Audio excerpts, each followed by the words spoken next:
Soft Landing Missoula, along with sponsors Imagination Brewing Company and Sweet Peaks Ice Cream, is hosting Missoula's 3rd annual Welcoming Week. In tandem with thousands of other organizations and communities nationwide, Soft Landing hopes to inspire and celebrate welcoming all people to the Missoula community. Highlights of this year's week will include an Eritrean coffee ceremony, an international soccer match, and a Middle Eastern dessert pop-up sale. For more info and a full calendar of events, please visit softlandingmissoula.org. Hi, this is Michael Legg, Artistic Director at Montana Repertory Theater. If you loved our season opener, Go Please Go, or even if you missed it but still want to see the rest of the season, you're in luck. Season ticket packages are still on sale for just $70. That's $70 for 3 more innovative and exciting shows, including our production of War of the Worlds in January. Go to montanarep.com to get your tickets today.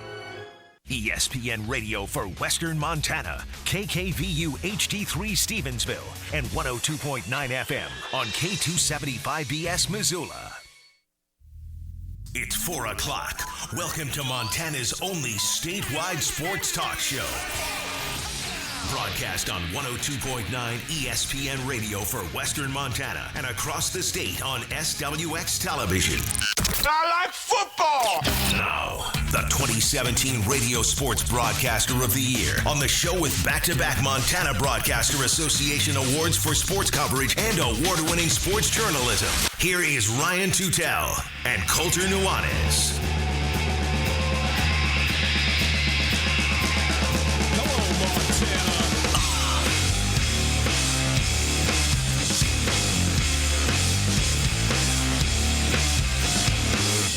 JLM, the all-time receptions leader.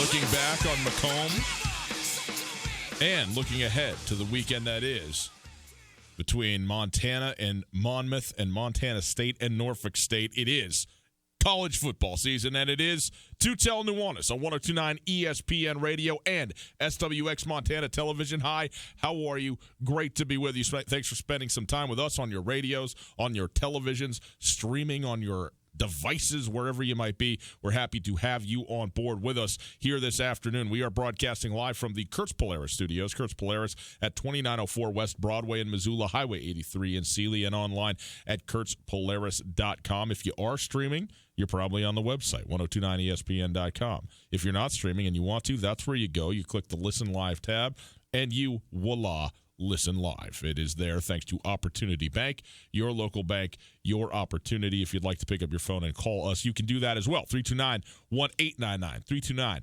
329-1899, the phone number. Let's take a look at what we got in the show today. We are going to start off with a bunch of sound from both sides of the divide. We'll start with the University of Montana. We'll hear from Jerry Louis McGee, who set the all-time receptions mark. We talked about it a little bit yesterday, Colter, but we really didn't spend, I think, probably the time that is warranted. That's a significant benchmark and record that he set. So we'll hear from him, from Coach Houck on that. We will also hear from Coach Houck on the upcoming game against Monmouth. He was particularly forthcoming about setting up this football team and who it is that the Grizzlies are facing on Saturday. And then we will hear from Montana State head coach Jeff Choate, both about some pretty clear thoughts about the state of affairs when it comes to playing football in Macomb, Illinois against Western, and then also looking forward to Norfolk State as well. So we'll talk about that at the top of the hour. Really looking forward to this. We're going to have Kevin Callahan on. He is the head coach of Monmouth University. He is the only head coach in the history of the Monmouth football program. 27 years he's been the head coach at Monmouth, and so we will look forward to having Coach Callahan on talking about this game. This will be the furthest west that Monmouth will have ever traveled to play football, is Missoula. The previous furthest west? Bozeman. Montana State, you got it. So we'll talk to him about the atmosphere and the travel and all that, and just being the only head coach in the history of a program. Pretty impressive. So we also are going to get into some NFL stuff. Eli Manning benched, sat down. Daniel Jones. I said, Colter, did I not say 4 weeks? Well, guess what? It took 2. And that is what we got. Daniel Jones, the quarterback now of the New York Football Giants. We'll also talk maybe a little bit about Jalen Ramsey and Minkah Fitzpatrick. Now, out in Miami, headed to Pittsburgh. Pittsburgh deciding, well, if we don't have a quarterback, we better bulk up our secondary. Minka Fitzpatrick, former first-round draft pick, headed to the Pittsburgh Steelers. So plenty of stuff to get to. Maybe even we'll hear from our dear friend Mike Leach. Oh, boy, on fire, like always. See, I knew that this was going to make you mad. And you know what? That's the barometer for great radio. It doesn't make me mad. I just find it just a waste of time for all the other reporters in the room. Like, who cares about mascot battle royales? I want to hear Mike Leach talk about football. We'll get into it. That's our show outlook. It's brought to us by Missoula Gutter Cleaning, the safest, fastest, most fun, most insured company. Visit MissoulaGutterCleaning.com for an estimate. Coulter, Jerry Louis McGee became the all-time leader in receptions on Saturday. 196 is where he stands now. That is 4 ahead of Raul Pachenko, who had 192, and then Matt Wells at 190 in third place. How'd you like to be Matt Wells? And then Pacheco does you 2 better. And now Jerry Louis McGee is probably going to put enough distance between the two to just be like, it's okay. Now, they might talk a little bit about what what JLM talked about, which we'll hear from here in just a moment. But a significant, mark that he set for the university in the history of it. And the question he was asked as he came to the press conference on Monday, that is yesterday, what does it mean to you to be the all-time leader in receptions at the University of Montana?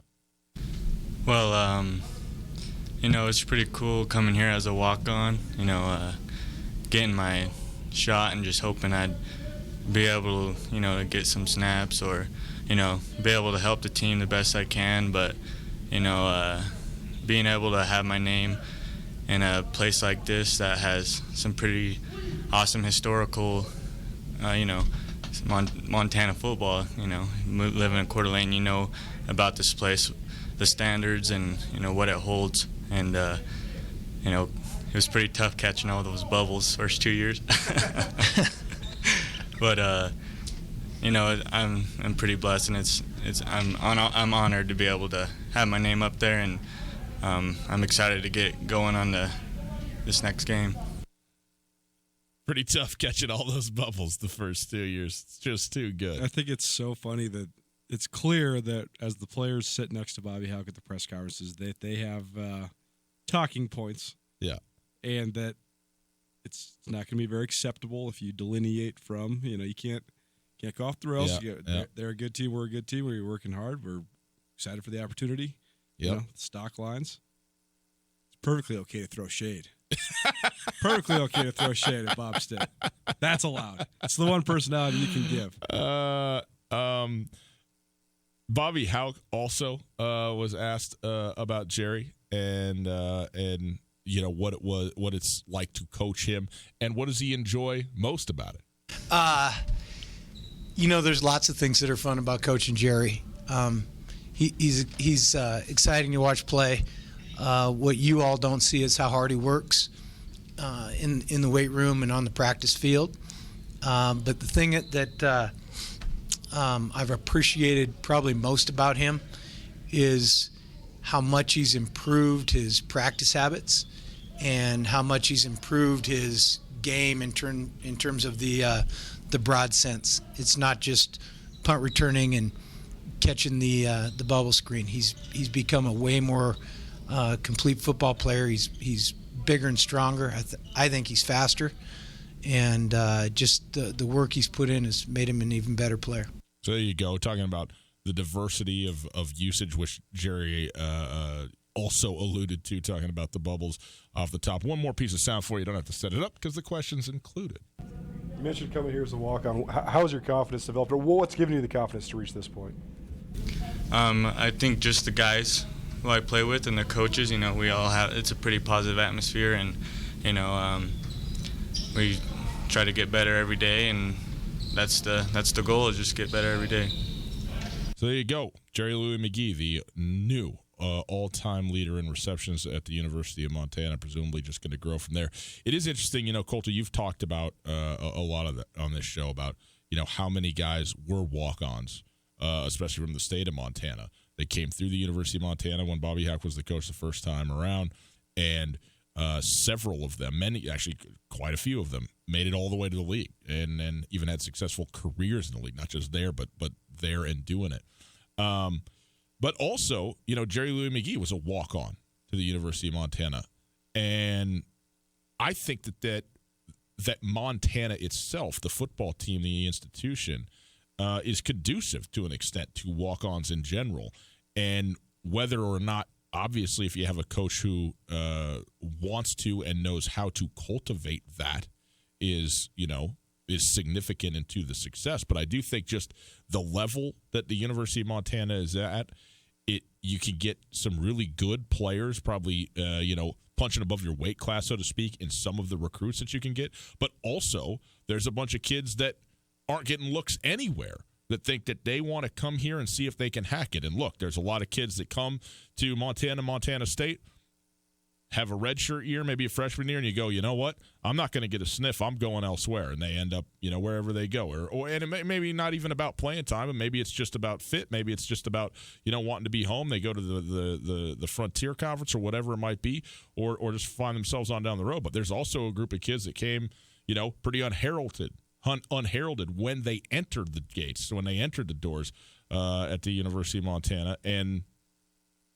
come their junior, senior years, they are, all conference and in cases all American type of players looking at playing professionally somewhere, and such is the case for Jerry Louis McGee. Once again, who's the latest in that sort of lineage, and it's certainly respect to him because he is a really hard worker and he has put a ton of time in to develop the talent, and he's also shown you all you got to do is go talk to him and see him to understand why he would have been maybe overlooked. But all you got to do is watch him play to go that was a miss on everybody's part. I mean, what he's able to do, and he is Tyler Lockett in this respect. His return skills have never been in question, but no one, I think, really thought that he would be a quote-unquote great receiver. And he, got into an offense that threw him the ball a ton and did the bubble thing, and he tried to make, people miss and all that. But he has really developed into an outstanding receiver as such at this level of football. And that is something that I don't know if a lot of people did see coming, even when they did watch him play. And that is, a tip of the cap to him for proving his merit in that respect, especially in, as we know, probably the deepest part of this, Montana team from a position standpoint.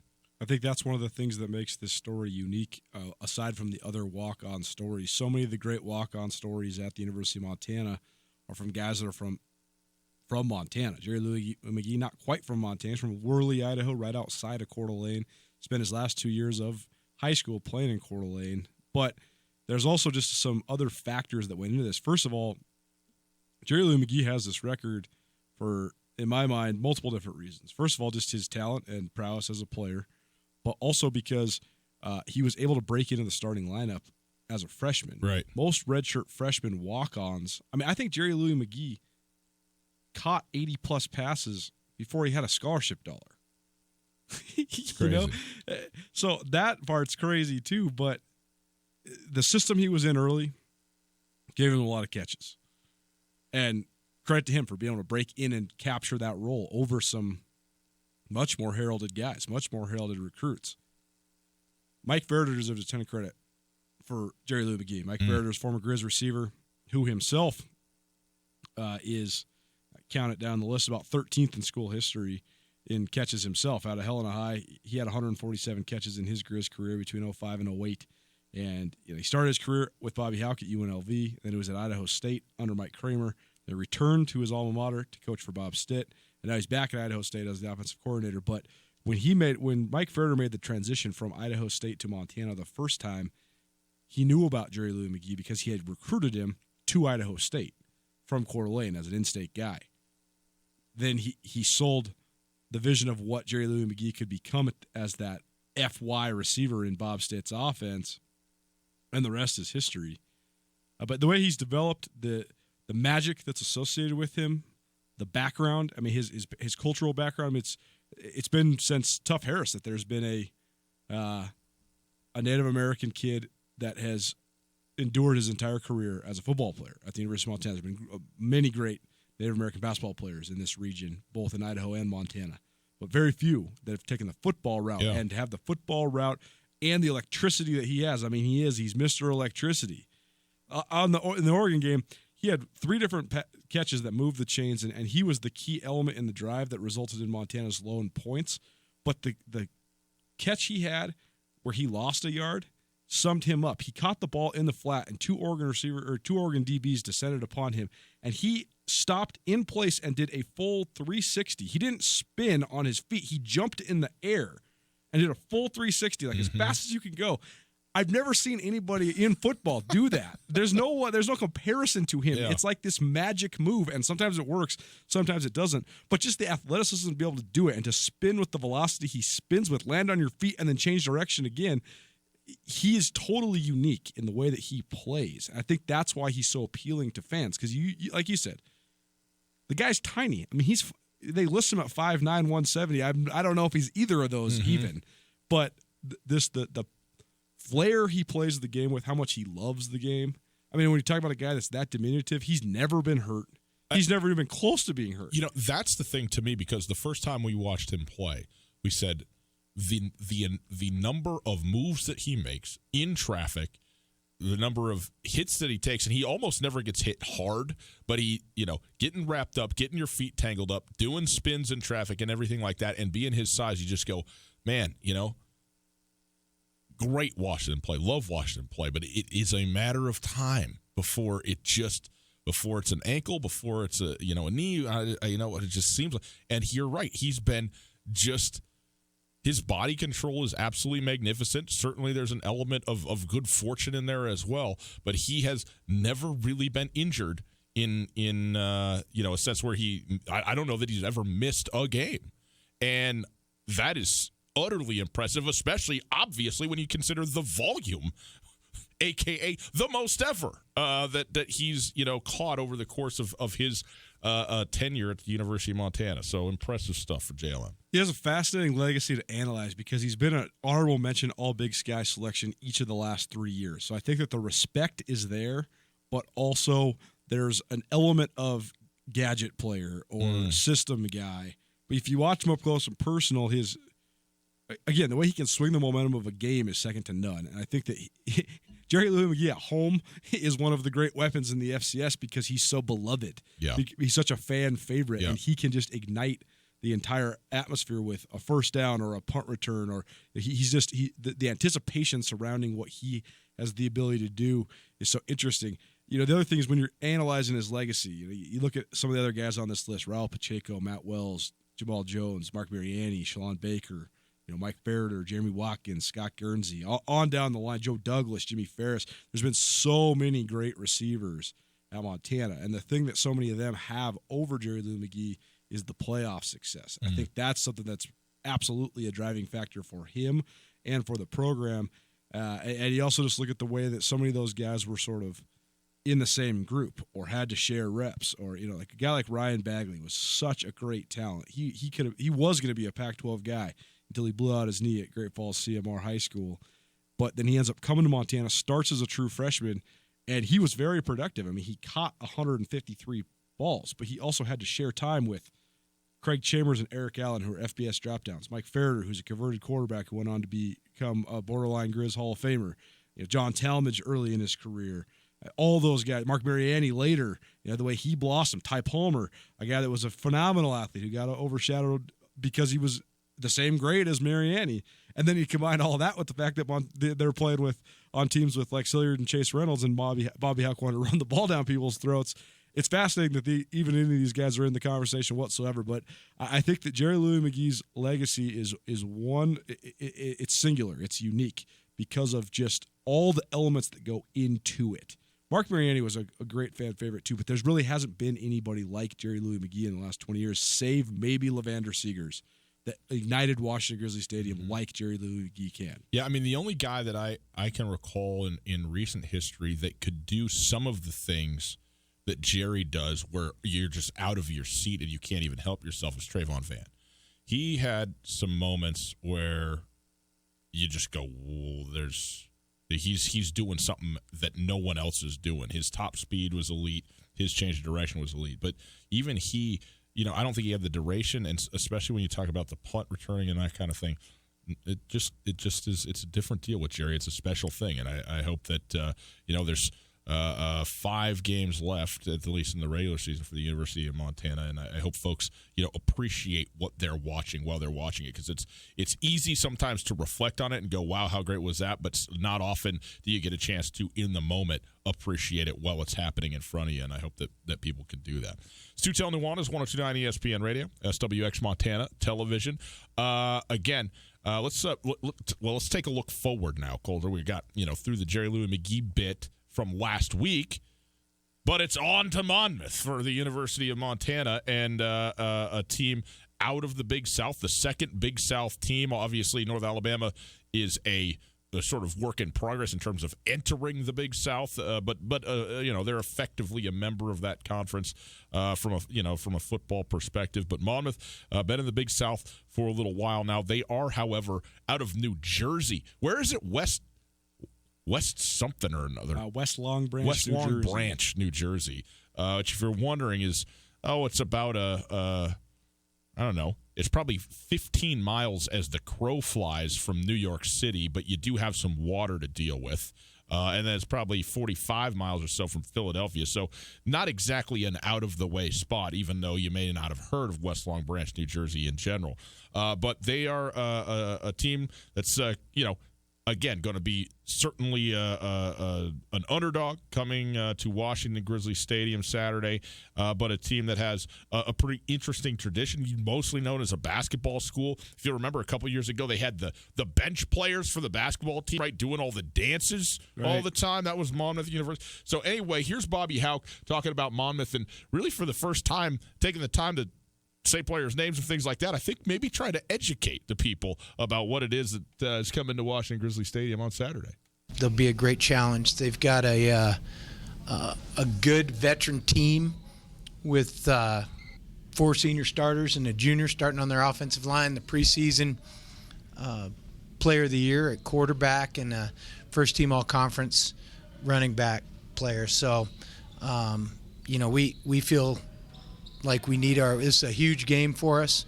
We need our crowd to be here and be ready to go and try to be disruptive, because this is a really, really quality opponent who's been in the playoffs the last 2 years, or 2 years ago, 2017, they were in the playoffs, did not make it last year like us.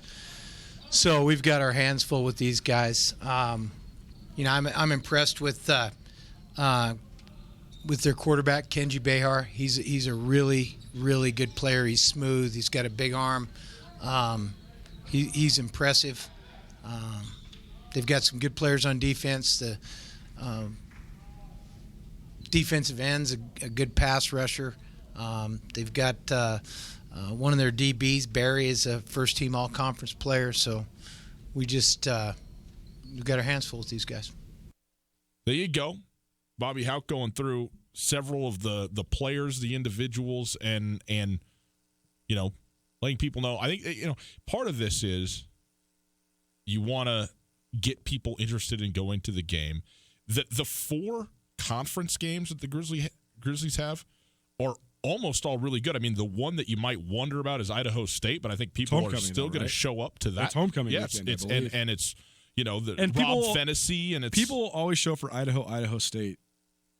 And, I mean, Eastern being bad is not really in the cards for the foreseeable future, but people will show up to Idaho State if they're bad, because they're regional rivals that people just know. There's no, I wonder where that's at. A lot of people are going to be saying this week, I wonder where Monmouth's at. You know where Idaho State's at. Exactly. But the other 3 games, other than Idaho State, are Eastern, Weber, and Idaho. And the Cats. Well, that's the Cats are in Bozeman, excuse me. But in terms of games that are in Missoula, so those are all gots to be there types of games. And so this is the one where you sit there and go, well, maybe it's the last nice Saturday. Maybe I want to go try my new bow out. Maybe I want to go, get on the river. I don't know, but Bobby's certainly trying to get people to this game and kind of pique the interest. And also, in his own way, I think trying to do a little bit of what Jeff Choate was trying to do last week is we're not taking anybody lightly. You asked him a question about tuning up, and you were not asking about a quote-unquote tune-up for the season, but just an additional game because there's 12 this year to have to improve, another week to improve. But he was very quick to say, look, no, this is a football game. We're all in on this thing, and so forth. So I think that is, part of what is going on here. But he certainly, is very complimentary and very sincere, it seemed like, in terms of his, adulation of this team and some of the players. We'll hear about Guerrero in a moment. But, he's taking Monmouth very, very seriously. Monmouth was competitive in 2013 when they played at Bobcat Stadium, and that was against the number 2 team in the country. That Montana State team was supposed to be one of the great teams in school history. I mean, they had Daenerys McGee as a senior, 4-year starter at quarterback. They had Cody Kirk as a senior, 3-year starter at running back. Tanner Bleskin, the all-time leader in every receiving category at Montana State. They had Brad Daly. They had Caleb Schreibeis, Zach Minter. I mean, they had All-Americans all over the place. And Monmouth came in and they were competitive. I mean, Montana State won 42-24, but it wasn't, just some Missouri Valley State boat race like Montana experienced a couple years ago. And Monmouth, like you said, they've only had pro football for 26 years. Kevin Callahan's been the only coach they've had. But I think that you talk about the way that a region defines the style of football. I've only covered a couple teams that come from the Northeast, but it is a throwback style of football. They run power I, double tight. I would actually say if Pete Guerrero, who's Monmouth's running back, lives up to the billing, which by all accounts, he was a first-team freshman All-American 2 years ago. He was a second-team All-American straight up last year. He's got back-to-back 1,000-yard seasons. 134 yards last week. He's had 100 yards in each of their 3 games, including against FBS Western Michigan. He rushed for 107 yards and a touchdown. So the guy can absolutely hang. If he lives up to the billing, I would say 3 of the best running backs I've ever seen that didn't play at Montana in my 10 years doing this are Miguel Masonette from Stony Brook, Ryan Fultz from Wagner last year, and Pete Guerrero, if he lives up to the billing. All 3 of those guys from the Northeast. They're all from the same region. Well, Pete Guerrero certainly is on the radar. Here's Bobby Houck talking about him. You mentioned their all-conference back. I think he had 30 carries against Albany last week. Is there a difference in preparing for a team that has specifically kind of a bell cow guy that they hand the ball to as opposed to a committee backfield? Yeah, it's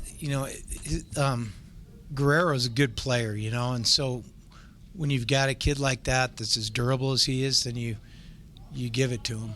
I always kind of feel like, and this goes back to the previous question just a second ago, which was longer season, all that.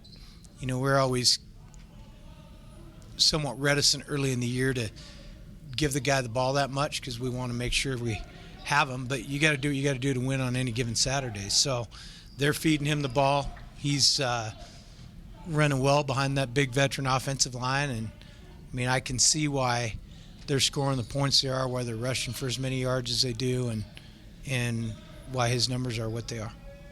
So there you go.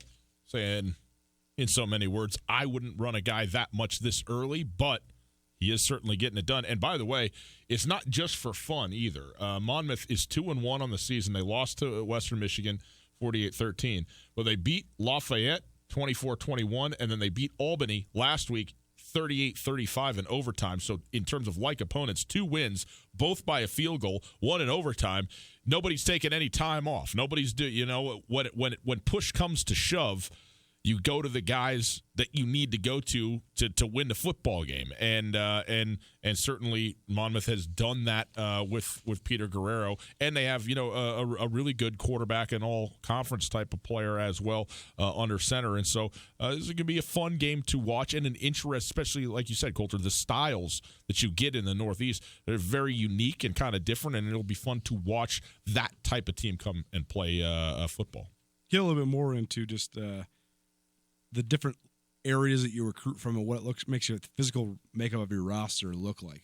Next segment. But before that, we got some free stuff. Oh, boy. 4 Big Mountain flavors right here. If you're watching on TV, you see this is a little carry case for all your Alpine Touch goodness. All-purpose seasoning, pepper blend, hickory smoked, chili sublime. You can go online right now, alpinetouch.com, plug in the promo code ESPN10, and you get 10% off your order.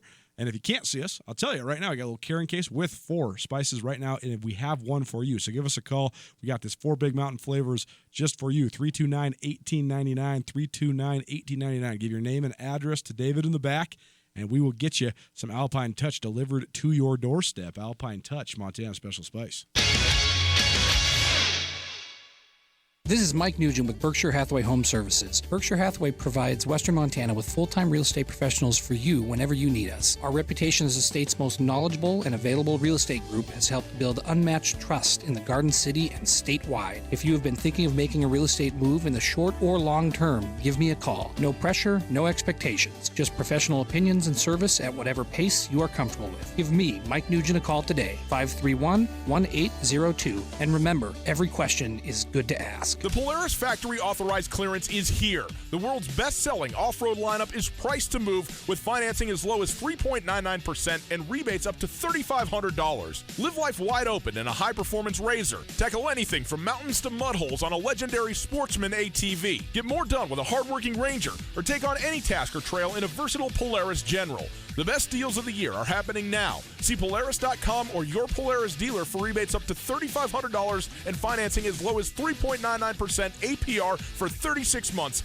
during the Polaris Factory Authorized Clearance. Kurtz Polaris at 2904 West Broadway in Missoula and Highway 83 in Sealy. Kurtz Polaris is now showcasing all of the new 2020 Polaris off-road vehicles. To be the first to get a great deal on brand new state-of-the-art Polaris vehicles at Kurtz Polaris. Online at KurtzPolaris.com. Rebates valid in U.S. through 9/30/19 on new 2015 through 2019 vehicles. Financing offer valid on 2015 through 2020. Subject to credit approval. Offers vary by model. See dealer for details. Always wear a helmet. Never drink and ride. Hey everybody, Ryan Tootell, and I'm here with Josh of the Advocates Injury Law Firm. Josh, there's a lot of lawyers in this area. What makes you different? At the Advocates, we primarily focus on injury cases. That gives us the experience and the knowledge to correctly evaluate your case and work with insurance companies and other attorneys so you get exactly what you deserve to make you whole again. We take really good care of our clients, and we're going to fight for every single dollar you deserve. Call 640-4444 or online at montanaadvocates.com. There are a lot of lawyers. You deserve an advocate.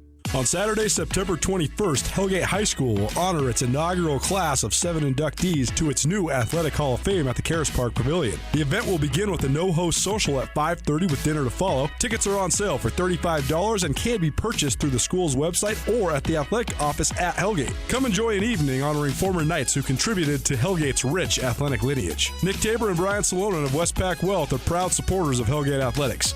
Westpac Wealth, striving to make your world more tax efficient.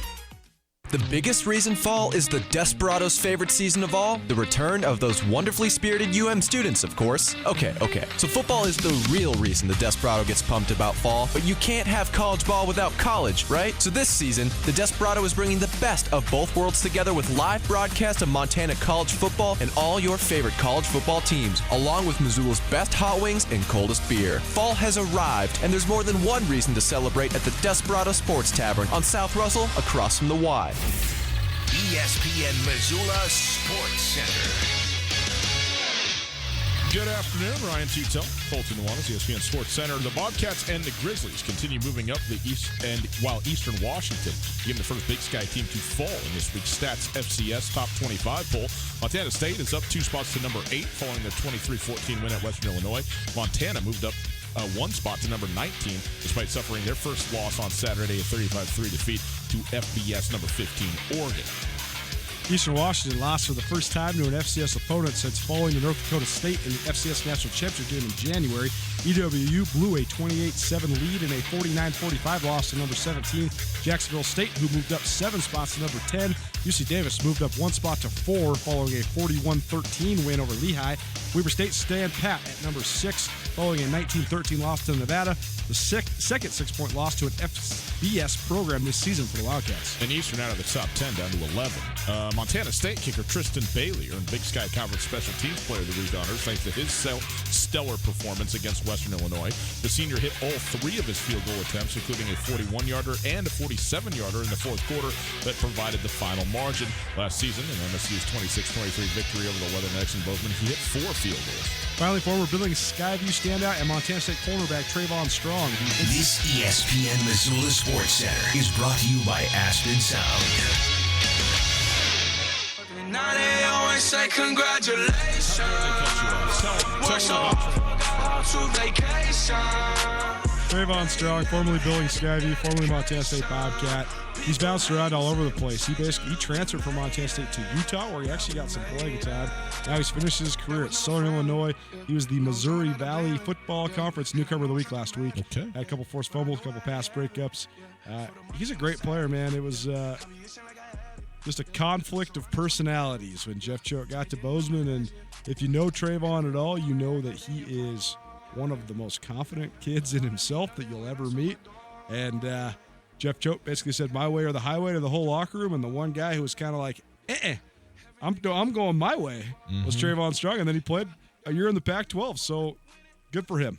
He's a good kid, and I'm happy for him that he gets to finish his last season in a competitive conference. Speaking of, we talked about Monmouth and the University of Montana. It's time to talk about Montana State, their game victory over Western Illinois, and now Norfolk State coming to Bozeman on Saturday. So we'll get into that here from Jeff Choate in a moment. It is Tootell Nuanez, 102.9 ESPN Radio, SWX Montana Television. We are broadcasting live from the Kurtz Polaris studios.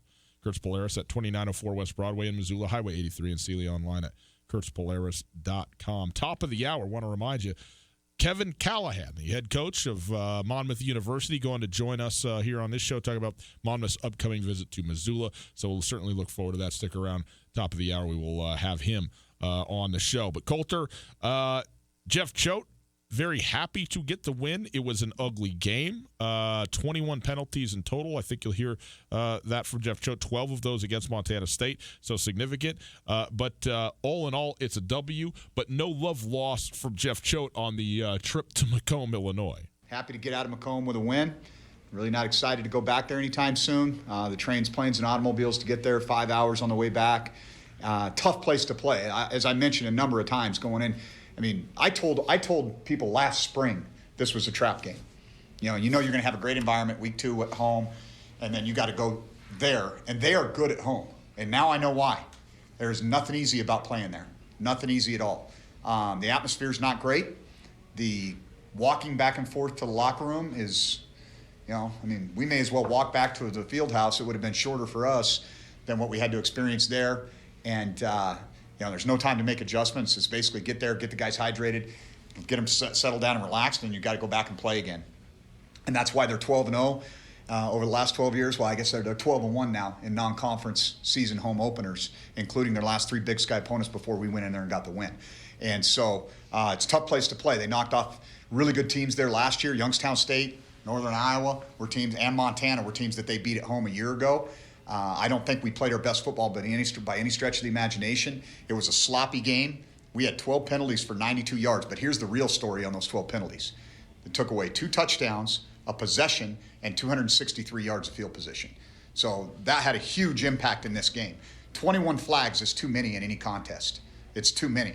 And so regardless of who they're being thrown on, at some point in time, you got to let kids play. And so that was frustrating. It's very difficult to overcome the momentum that's created in those situations, and then it's gone. And so I think that's a different ball game if we play a little bit cleaner. But they had their share of mistakes too, and so it was not a. I'm sure. I mean, from what I understand, it was so hard to even get somebody to tell you when the TV timeouts were. That's how bad it was. I mean, it was not a great environment. It was not well organized. I don't know anything else to say, but it is what it is. We got the W. We're moving on. There you go. It is what it is. Got the W, moving on. We talked about the ESPN 3 or Watch ESPN Plus or whatever it is, debacle during this game, and just the reality of the lack of organization, which also plays into, like you said, Coulter. I mean, you talked about we didn't know when the TV timeouts were coming. Well, that's because the TV didn't know when it was going to be on. They're just sitting there and just trying to figure out where to plug the thing into. They needed Tommy is what they needed. They needed Tommy Evans running over there, running the engineering on the thing. But a win is a win, and the game that I guess most concerned Jeff Choate in his history as the head coach at the University of Montana State is in the books as a W, and that is all that matters. So now they look forward to Norfolk State. What is Norfolk State? Well, they're a football team that's in a place where there's a lot of football players. Norfolk State, Coach Scott, hired several years ago from Virginia State University, a Division II school, did a great job there, and you can see what he's building at Norfolk State. I mean, it's a hotbed of talent. There's tons and tons of football athletes within a 100-mile radius of that campus. 250,000 people in Norfolk, but in that area of Virginia, I mean, millions of people, and you get into Virginia Beach and the whole thing. I mean, there's people everywhere and a bunch of football playing people as well. It's one of the great athletic hotbeds in the entire world, honestly. I mean, if you look at the list of guys that are from the Hampton Heights or the Norfolk Isles or that region, when you include Hampton, Norfolk, Virginia Beach, that whole little area, Chesapeake, all those places. I mean, you're talking about Allen Iverson, Tracy McGrady, Alonzo Mourning, on down the line for so many great NBA players, so many great. And Michael Vick is from that neck of the woods. You know, it's the high school sports there are outstanding, as good as they are anywhere in the country, and it's why they can fuel so many football programs. So many of the guys have gotten plucked from there and not gone to places like Virginia and Old Dominion in recent years, but it's also trickled downhill to make places like James Madison and Richmond so nationally elite. You know, Bruce Smith is from that area. I mean, there is a ton of guys like Jacquay Allen from Montana State, who he was tweeting when on Sunday night, he was tweeting, "Hey fam, we're playing Norfolk State this week." And I didn't really put two and two together. I was like, why is Jacquay Allen so excited about playing Norfolk State? And then I realized, oh, he's from Virginia Beach. Norfolk State's just right down the road. Right. So this is like he's the one guy in all of Montana that has any connection to this. This is the first time Montana State has ever played Norfolk State, the first time they've ever played a team from the Mid-Eastern Athletic Conference, and the first time they've ever played a team from Virginia, period. Yeah. So this is a total departure. Everything's new. You mentioned Latrell Smith. He was a rising star in the coaching world. He was the wide receivers coach at several different places, including then with a peak as the wide receiver coach at Tennessee. And then he got hired as the head coach at Richmond in 2010. He was the successor to Mike London. Mike London famously led the Richmond Spiders all the way to the FCS National Championship in 2008, which was capped by a upset of the undefeated Montana Grizzlies in the national championship game. And then 2 years later, Mike London leaves to take the job at Virginia. Latrell Smith replaces him. He's only there for 1 year, and then he got in a bunch of trouble. He got arrested for a DUI, and that derailed his career. And rather than go through the mess of mitigating that in the public eye, he just resigned.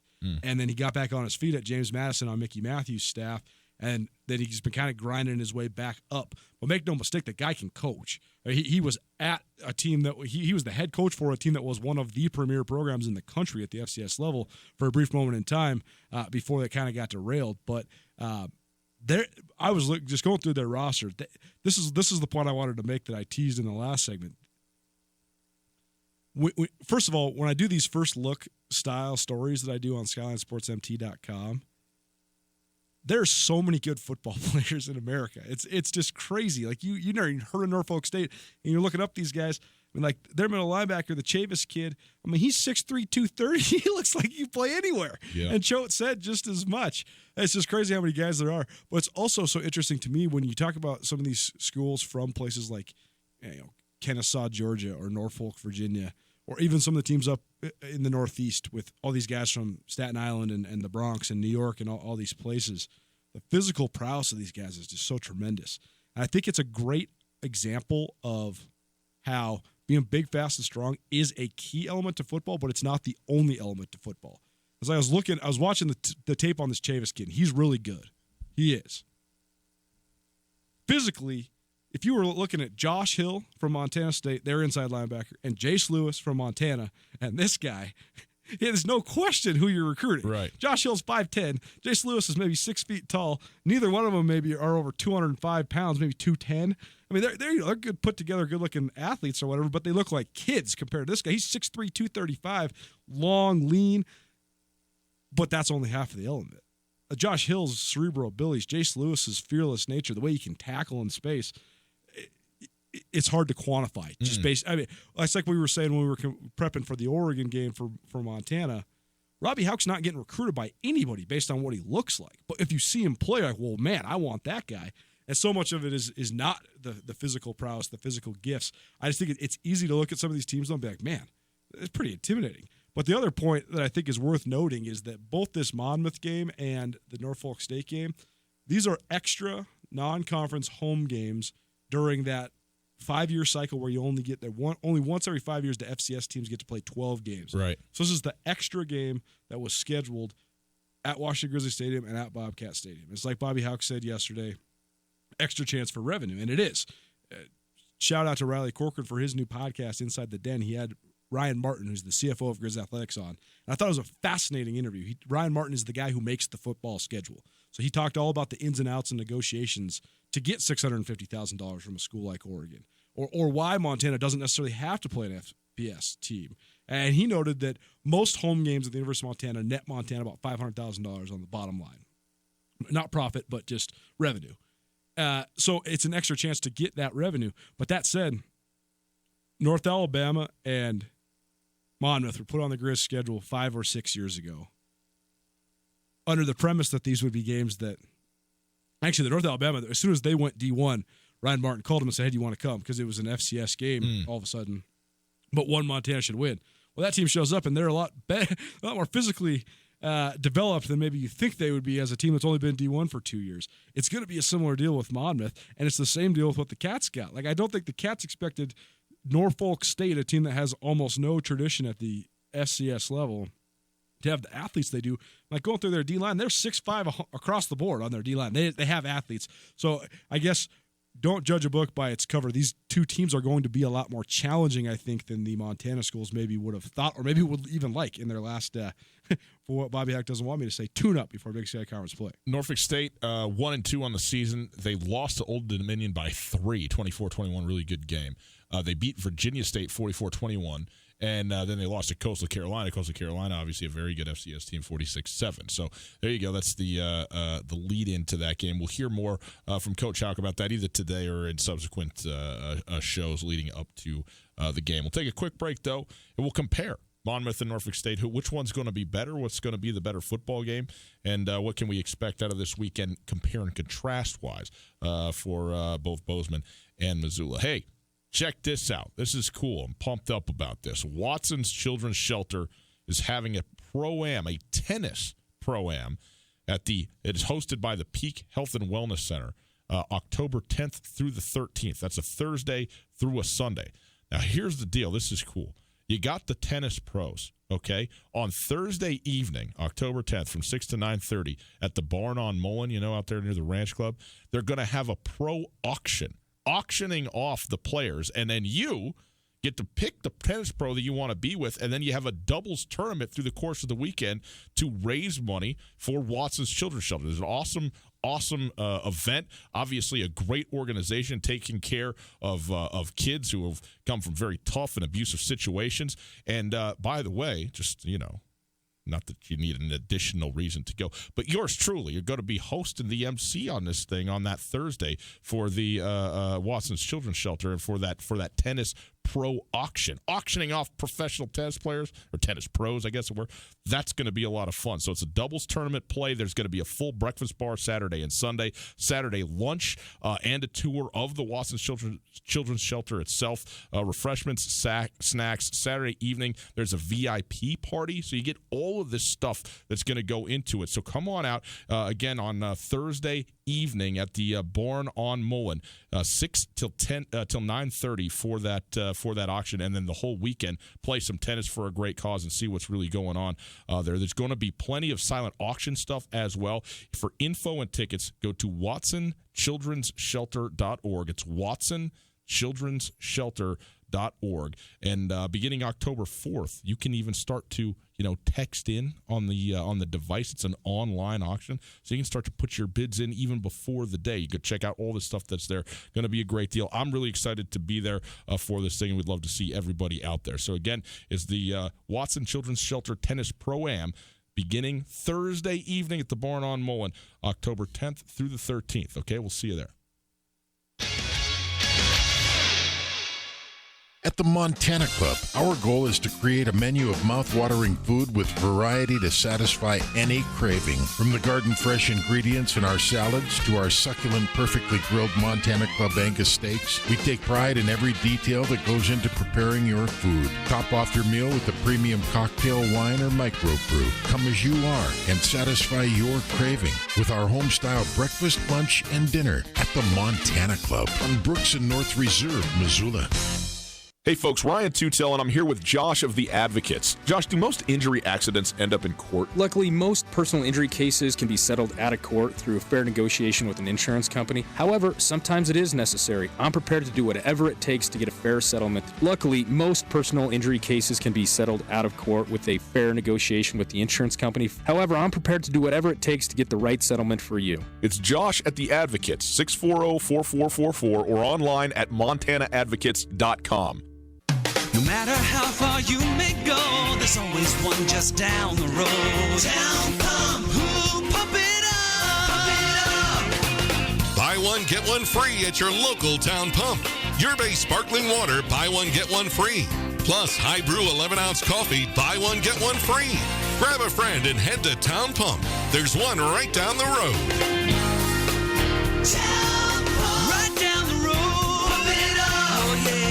In Western Montana, we know shopping local matters, and you may think you'd pay more for the quality and customer service that comes with it, but not at Selway Armory. Selway Armory is locally owned with knowledgeable specialists that can answer your questions. In addition to the expertise, though, Selway Armory also has a bigger selection and lower prices than the box stores. When you're in the market for firearms and accessories, save money with the experts at Selway Armory. Selway Armory, 2825 Stockyard Road, E6, and online at selwayarmory.com.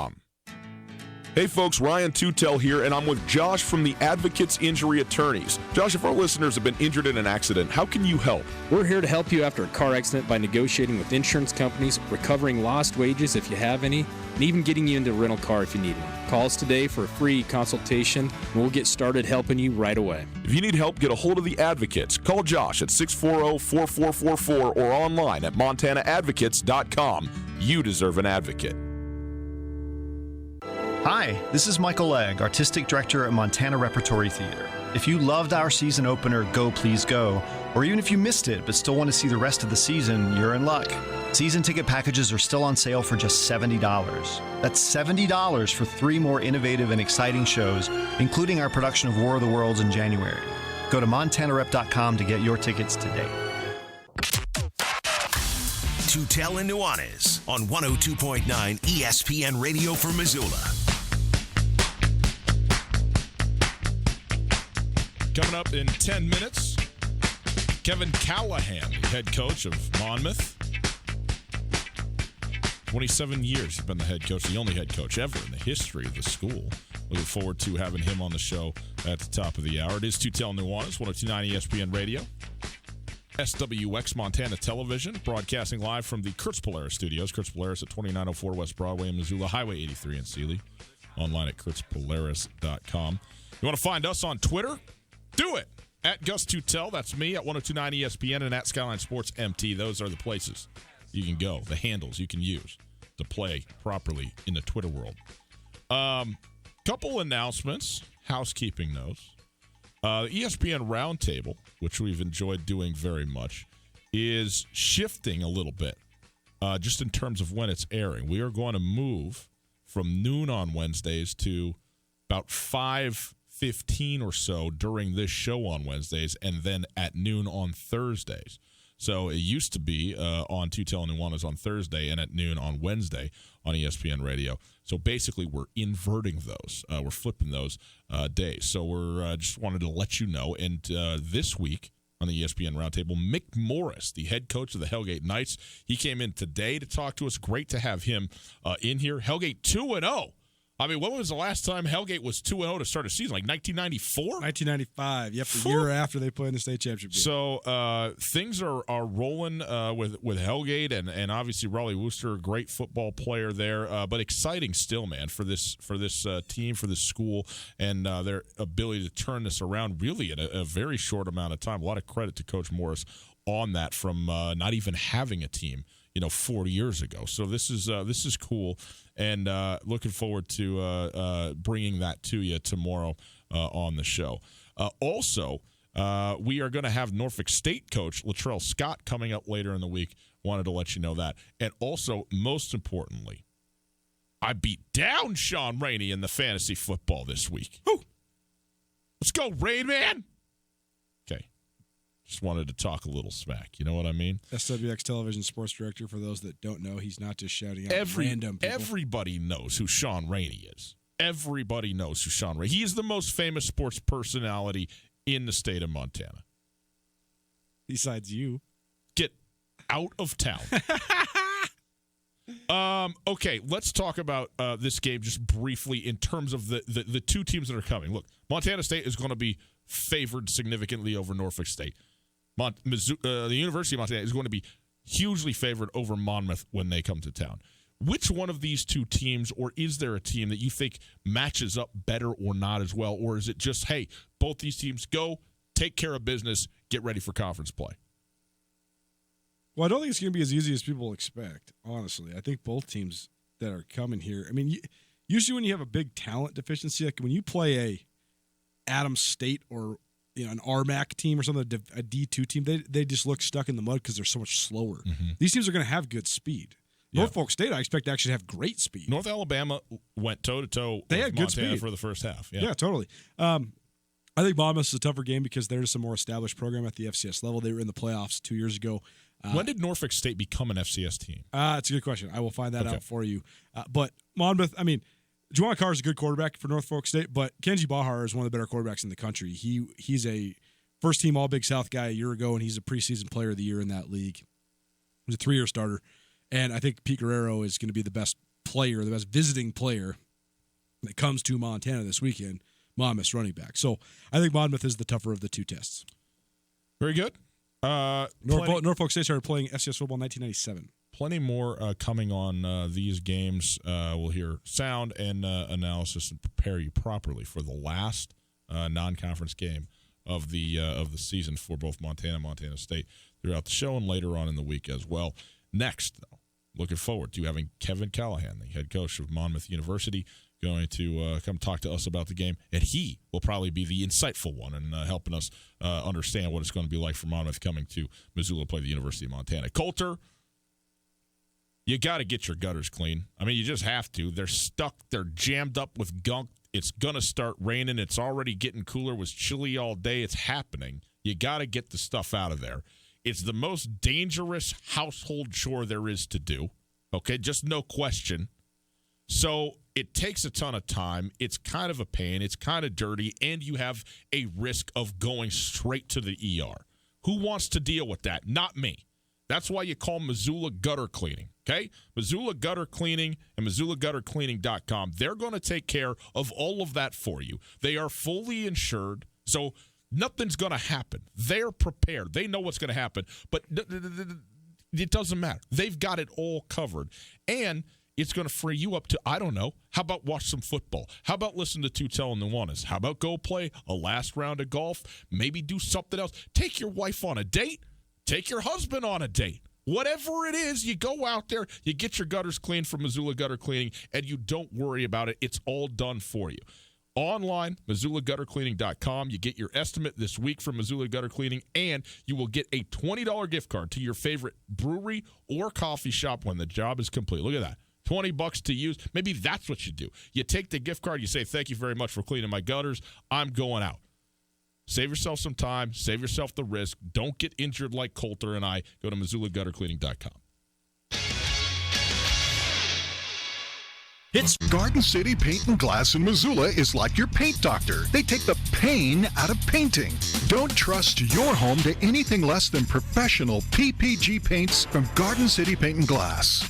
Go to visualizecolors.com. Scan in your room photo to see what color combinations will look best before painting. That's visualizecolors.com. Featuring professional PPG paints. Garden City Paint and Glass in Missoula. Across from the Southside McDonald's at 3217 Brooks. Hi there, it's Les Schwab Tires. You know, we've been helping keep folks safe on the road around here since 1952. That's why you can save up to $152 on a set of 4 select light truck and SUV tires during our fall tire sale. So swing by or book an appointment at leschwab.com. Les Schwab Tires, doing the right thing since 1952. Limited time offer while supplies last. Discount depends on tire size and type. Cannot be combined with other offers. Details at leschwab.com. On Russell, across from the fairgrounds. The big skies are open. Go wild with Opportunity Reward Checking. Go ahead, jump, dance, shout. Opportunity Reward Checking will make you do that. Go wild when you get your 1% cash back on qualified debit card purchases. It all starts with an Opportunity Reward Checking account from Opportunity Bank. Visit a branch today to get started. Then go wild and spend your 1% cash back however you want. Go wild with Reward Checking from Opportunity Bank. Some restrictions may apply. Member FDIC. School buses are taking to the roads, and they mean something very important. That is, bus drivers, educators, and parents doing their part to get children to and from school safely. Montana motorists share the responsibility to Montana's kids. Be aware this school year, you are sharing the road with our future. Flashing yellow lights alert drivers that the bus is preparing to stop. Flashing red lights means stop. Children are getting on or off the bus. Watch the lights and obey the signals to help keep our community safe for kids. This school safety reminder was brought to you by the Montana School Bus Contractors Association and this station. This is Tom Skerritt for the Borgen Project. Each year, nearly 2 million children die from preventable diseases. Each day, 30,000 people die from hunger. 500 each hour are children. The Borgen Project is turning this around. We need your help. To learn more, go to borgenproject.org. That's BORGEN project.org. If you are hurt or disabled, you may be entitled to benefits from an insurance company or Social Security. I'm Chris Helmer, an attorney at Clark Fork Law Offices. Our Missoula firm specializes in worker compensation, personal injury, and Social Security disability. There are many unknowns when injured or disabled. The other side is fighting hard. You should too. Call Clark Fork Law at 728-0168 for a free consultation or visit clarkforklaw.com. Again, 728-0168. ESPN Radio for Western Montana, KKVU HD3 Stevensville, and 102.9 FM on K275BS Missoula. ESPN Missoula Sports Center. Ryan Tootell, Colton Nuanez, ESPN Sports Center. The Bobcats and Grizzlies continue moving up while Eastern Washington became the first team to fall out of the Big Sky Conference anyways in this week's Stats FCS Top 25 Bowl. Montana State moved up 2 spots to number 8 in the nation following their 23-14 win at Western Illinois. Montana also moved up 1 spot even though they lost to Oregon 35-3. The Grizz now sit at number 19. Eastern Washington lost for the first time to an FCS opponent since falling to North Dakota State in the FCS National Championship game in January. EWU blew a 28-7 lead and a 49-45 loss to Jacksonville State, which drafted the Eagles to number 11 and moved Jacksonville State up 7 spots to number 10. UC Davis moved up 1 spot to 4 after a win over Lehigh, and Weber State stood at number 6 following a 19-13 loss to Nevada, the second 6-point defeat to an FBS program this season for the Wildcats. And Montana State kicker Tristan Bailey earned Big Sky Conference Special Teams Player of the Week honors thanks to his second stellar performance against Western Illinois. The senior hit all 3 of his field goal attempts, including a 41-yarder and 47-yarder in the fourth quarter to provide the final margin. Last season in MSU's 26-23 victory over the Leather-Necks in Bozeman, he hit 4 field goals, 7-7 in 2 games. It's pretty good. This ESPN Sports Center is presented by Clark Fork Law.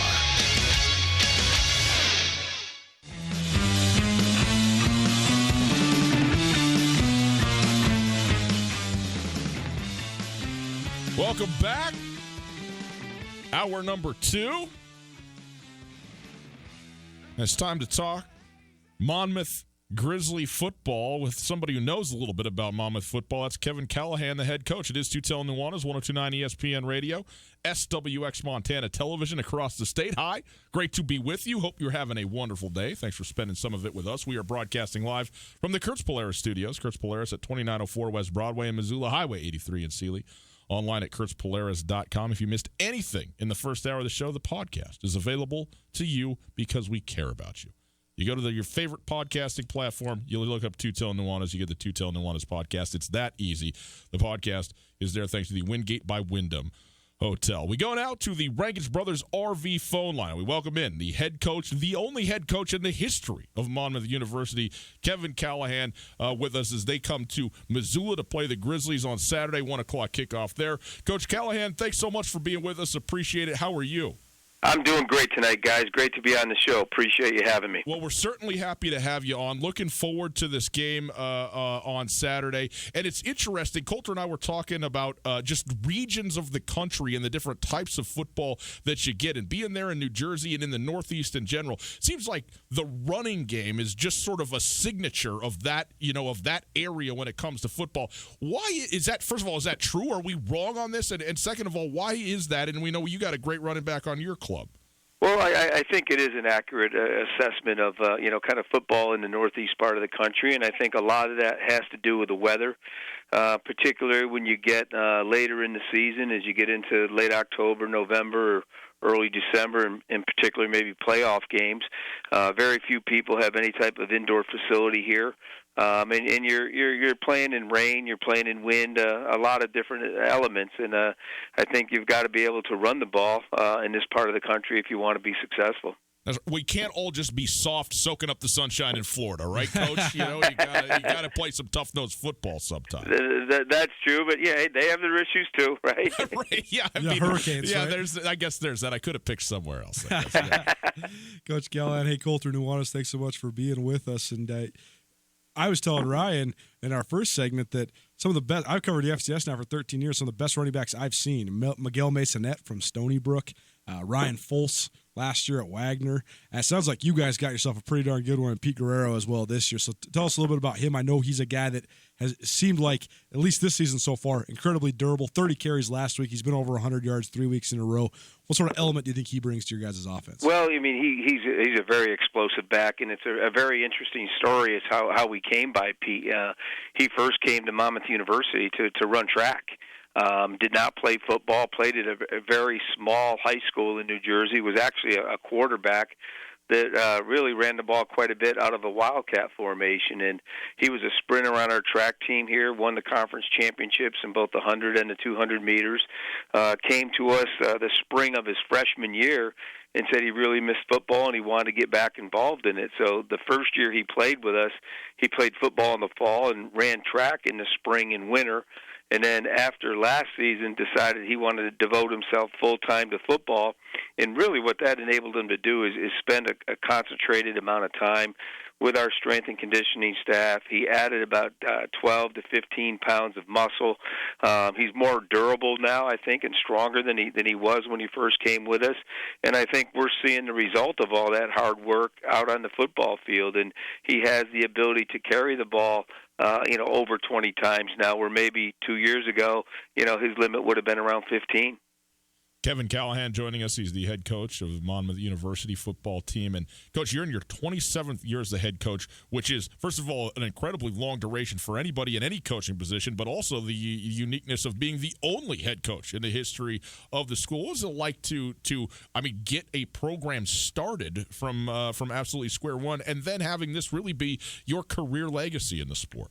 Well, it was a unique opportunity. I came here from Colgate University, as you said, 27 years ago, and Monmouth had a strong desire to build a football program. It had never had football here before, and it's a great area. New Jersey's a very talent-rich when it comes to high school football, and I just saw it as a great opportunity to kind of create a football program the way you wanted it to be. You weren't coming in and taking over from somebody else, and having to fight against, well, this is the way we do it type mentality.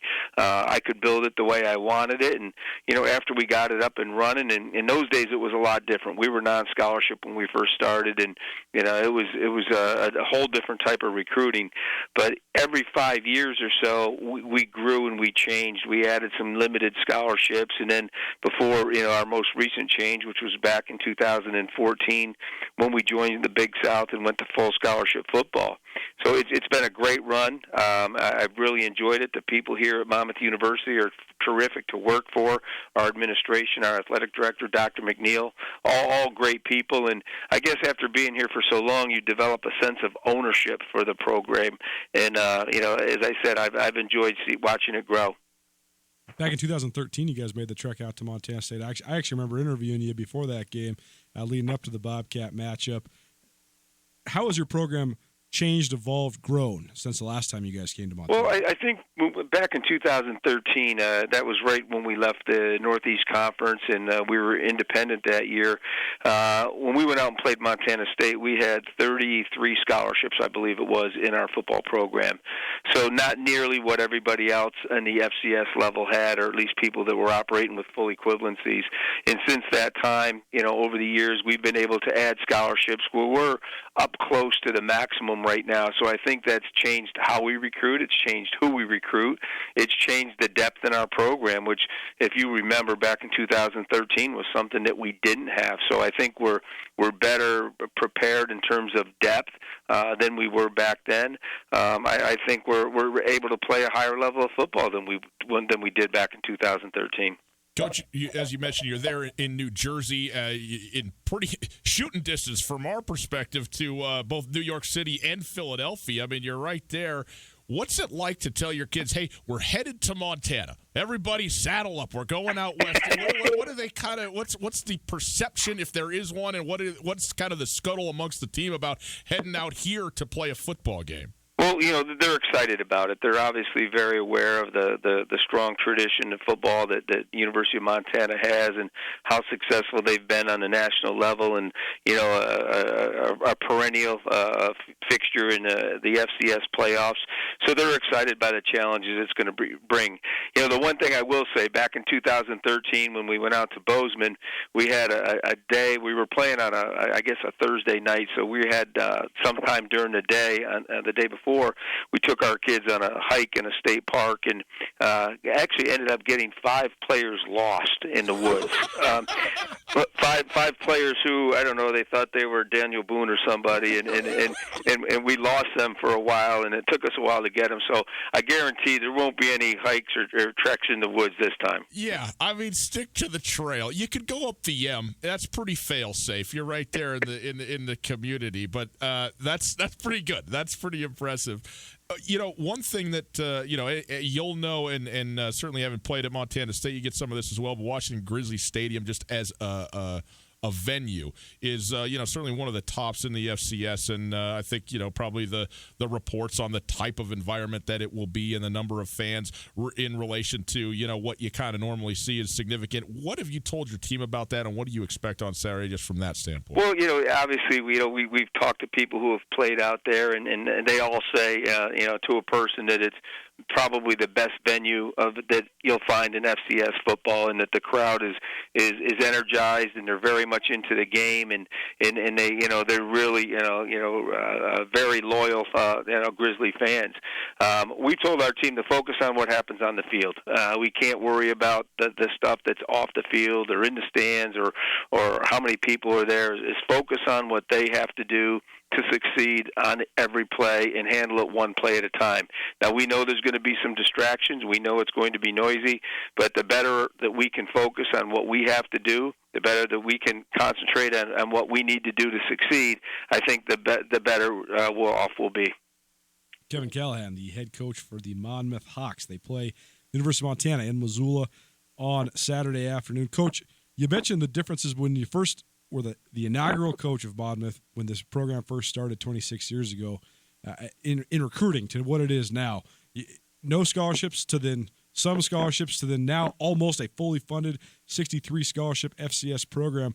What are the biggest differences you notice in recruiting, and what are some of the things you are able to do now that you can offer scholarships at the level you can? Well, I think it's opened the door to a higher caliber athlete on the high school level. Players who back, if you're talking about 1993, wouldn't even have considered Monmouth University. But now we're able to compete with programs here in the East, the CAA, the Patriot League schools, and we're able to compete head-to-head with those schools in recruiting. So we're getting a higher caliber athlete. The other thing it's opened the door door for us to play some FBS schools. We haven't played a lot of them. We played maybe 4, I think, over the last 4 or 5 years, and it's opened up opportunities there. And again, it's about exposing the players in our program to different levels of football that exist throughout the country, and that's part of what this is all about, is giving our kids a quality experience here. Well, Coach, we've talked a lot of the things surrounding the game, but haven't talked a lot about the game itself. I know it's early in the week still, but if you've looked at this iteration of the University of Montana and some of the players they have, what do you see on film through a coach's view of this team, and what are you expecting Saturday? Well, as you break down video and you're scouting your opponent, you're always looking for weaknesses that you feel that they might have, or areas that you might be able to exploit. And I'll be honest with you guys, in looking at this Montana team on both sides of the ball, I haven't found any weaknesses yet. They're a very, very talented offensive unit. They have a lot of experience, a lot of older players who've been around for a while, and they seem to have all the right pieces. They first of all, starting with the quarterback, they've got a guy as a redshirt senior who can do anything that they ask him. He gets rid of the ball very quickly. He's very accurate with his throwing. He seems to have an outstanding knowledge of the concepts that they're trying to employ offensively, and he can hurt you with his feet. He can really run, and they offset that with a very big and talented offensive line, guys that are able to not only protect him but provide holes in the run game, and then they can hurt you on the perimeter. They've got an excellent core of receivers, and there's good balance to it. They have great size at the position on the outside. They have excellent quickness on the inside, and they appear to have really good depth at it. And then when you flip it over to the defensive side, I'm very impressed by the linebacking group. Outstanding group, starting with the Olsen guy. I mean, he's an outstanding player. And again, you're talking about another redshirt senior, a fifth-year guy. Their defensive front is very formidable, and on the back end, they have the ability to cover and make plays in the run game. Watching their Oregon game from last Saturday night, they were not out of place at all.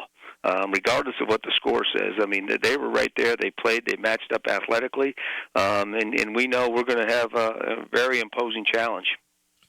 You mentioned just the personnel on defense. When you're breaking down the scheme of what Montana does on defense, we're 14 games into Bobby Houck's second tenure at the University of Montana and Kent Baer's defensive scheme, and it seems so unorthodox when you're watching it from the press box, when you're watching it on film.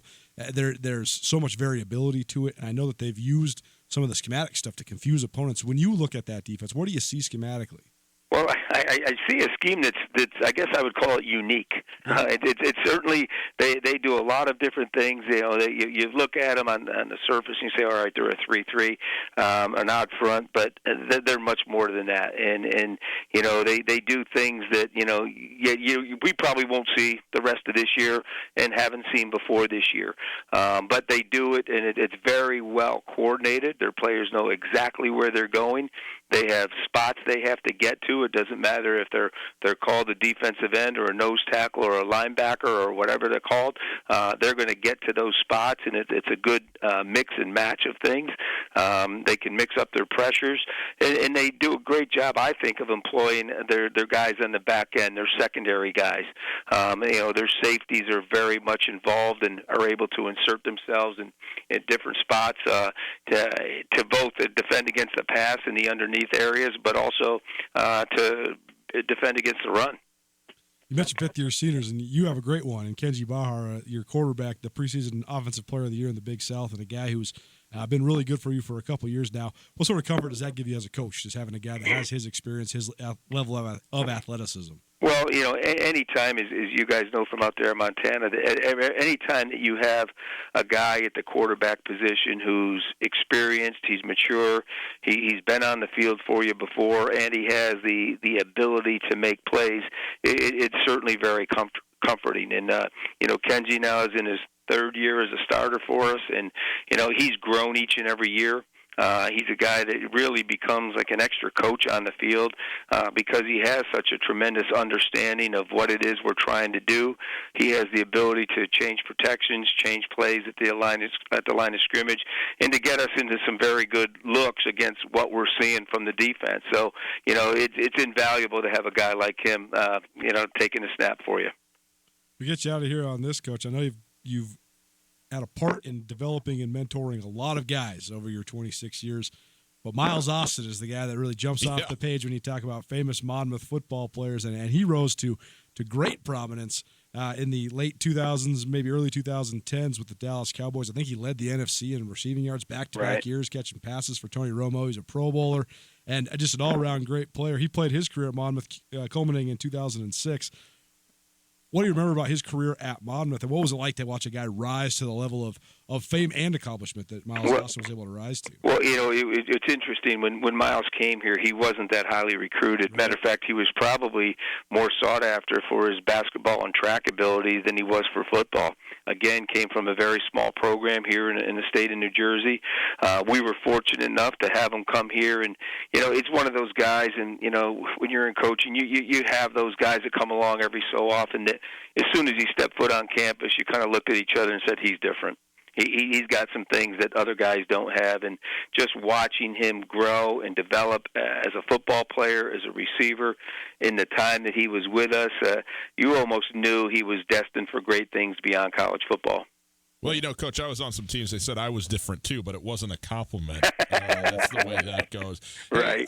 Coach, we really appreciate the time. After 7, where you're at, so doing this in the evening, we really appreciate you taking the time out and really looking forward to the football game on Saturday. Travel safe, and we'll look forward to seeing you then, okay?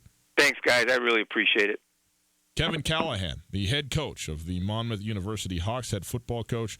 Again, Monmouth versus the University of Montana, 1 o'clock, Washington Grizzly Stadium, Saturday. A proper afternoon kickoff time, huh, Coulter? I mean, Love it. College football, played at 1 o'clock. That's what it's supposed to be. Great of him to come and join us. We certainly appreciate that. If you missed any of that, we'll have the full up on our podcast for Tootell and Nuanez, as well as it'll be a part of this week's Big Sky Breakdown, as well as SkylineSportsMT.com. We'll take a quick break. On the other side, we will get into a little bit of NFL stuff. We got Eli Manning being sat down. Some people maybe say it's a couple years too late, but it is actually happening. So we'll get into that. And also Jalen Ramsey. Is he going to be a Jaguar Thursday night when they play the Tennessee Titans? All that coming up. Coulter, you got people traveling into town. Maybe Monmouth University, heading to the University of Montana. People coming through from Jersey. Maybe you just need to get away. Maybe you got a business venture. Maybe you need a kid's birthday. All of it can be taken care of by the Wingate by Wyndham Hotel. I know there's a bunch of people out there watching on SWX statewide that are coming to town for the Grizz game, probably out there living in Choteau or Shelby or Great Falls. Great place to stay. Wingate by Wyndham Hotel up by the Missoula Airport. Like you said, great place for kids. They got a water slide, big pool, so if you need a place to wind out some breakfast, energy. None of this continental stuff. Nope. Loaded good, up. delicious breakfast. If you need a place to maybe burn off some energy for the kiddos before you take them to the Grizz game, it's a great place to be. They also have great business travel rates and business rewards programs. The parking, ample and free for guests, and the staff genuinely cares about taking care of their guests. So if you're coming to town for a Grizz football game, or you're coming to town for anything, let the Wingate by Wyndham in Missoula make you feel at home even when you're not. Alpine Touch has been part of the fabric of Montana for more than 60 years. Decades ago, Russell Street started selling his Touch of Magic in whitefish. Years later, Alpine Touch's all-purpose seasoning remains a favorite. It's tailgating season, and there's no better way to spice up your grill before a Grizz game than with Alpine Touch. Go to alpinetouch.com now and use the checkout code ESPN10 for a 10% discount on your order. Alpine Touch is here to keep your mouth watering all football season. Alpine Touch, Montana's special spice. Hi there, it's Les Schwab Tires. You know, we've been helping keep folks safe on the road around here since 1952. That's why you can save up to $152 on a set of 4 select light truck and SUV tires during our fall tire sale. So swing by or book an appointment at leschwab.com. Les Schwab Tires, doing the right thing since 1952. Limited time offer while supplies last. Discount depends on tire size and type. Cannot be combined with other offers. Details at leschwab.com. On Russell, across from the fairgrounds. With busy days running us down, swing by a Florence Coffee for a boost of antioxidants and grab a soothing cup of tea. We carry a wide variety of Montana tea and spice flavors like Montana Gold, Mountain Huckleberry, Lemon Mint, just to name a few. So stop by any Floco location for some delicious tea, hot or iced, and visit us at florencecoffeeco.com. The best flavor under the big sky, Florence Coffee Company. If you are hurt or disabled, you may be entitled to benefits from an insurance company or Social Security. I'm Chris Helmer, an attorney at Clark Fork Law Offices. Our Missoula firm specializes in worker compensation, personal injury, and Social Security disability. There are many unknowns when injured or disabled. The other side is fighting hard. You should too. Call Clark Fork Law at 728-0168 for a free consultation or visit clarkforklaw.com. Again, 728-0168. Soft Landing Missoula, along with sponsors Imagination Brewing Company and Sweet Peaks Ice Cream, is hosting Missoula's 3rd annual Welcoming Week. In tandem with thousands of other organizations and communities nationwide, Soft Landing hopes to inspire and celebrate welcoming all people to the Missoula community. Highlights of this year's week will include an Eritrean coffee ceremony, an international soccer match, and a Middle Eastern dessert pop-up sale. For more info and a full calendar of events, please visit softlandingmissoula.org. Soft Landing Missoula, along with sponsors Imagination Brewing Company and Sweet Peaks Ice Cream, is hosting Missoula's 3rd annual Welcoming Week. In tandem with thousands of other organizations and communities nationwide, Soft Landing hopes to inspire and celebrate welcoming all people to the Missoula community. Highlights of this year's week will include an Eritrean coffee ceremony, an international soccer match, and a Middle Eastern dessert pop-up sale. For more info and a full calendar of events, please visit softlandingmissoula.org. ESPN Missoula Sports Center. Hi, how are you? Brian Tootell, Colton Nuanez. Here we go. The Bobcats and the Grizzlies continue moving up while Eastern Washington became the first team out of the Big Sky Conference to fall in this week's Stats FCS poll. Montana State moved up 2 spots to number 8 following the 23-14 win at Western Illinois. Montana moved up 1 spot, although they lost to Oregon 35-3. The Grizz are now at number 19. Eastern Washington lost for the first time to an FCS opponent since falling to North Dakota State in the FCS National Championship game back in January. EWU blew a 28-7 lead in a 49-45 loss to Jacksonville State. Eastern down from number 5 to number 11 in this week's poll. Jacksonville State up to number 10 from 17. UC Davis moved up 1 spot to number 4 following a win over Lehigh. And Weber State stand pat at number 6 following a 19-13 loss to Nevada, the second 6-point loss to an FBS program this season for the Wildcats. Montana State kicker Tristan Bailey earned Big Sky Conference Special Teams Player of the Week honors thanks to his second stellar performance against Western Illinois. The senior hit all 3 of his field goal attempts, including a 41-yarder and a 47-yarder in the fourth quarter to provide the final margin of victory. Last season, in MSU's 26-23 win over the Leathernecks in Bozeman, he hit a low 4 field goals. Finally, former Big Billing Skyview standout Trayvon Strong, a cornerback who began his career at Montana State, earned Missouri Valley Football Conference Newcomer of the Week at Southern Illinois.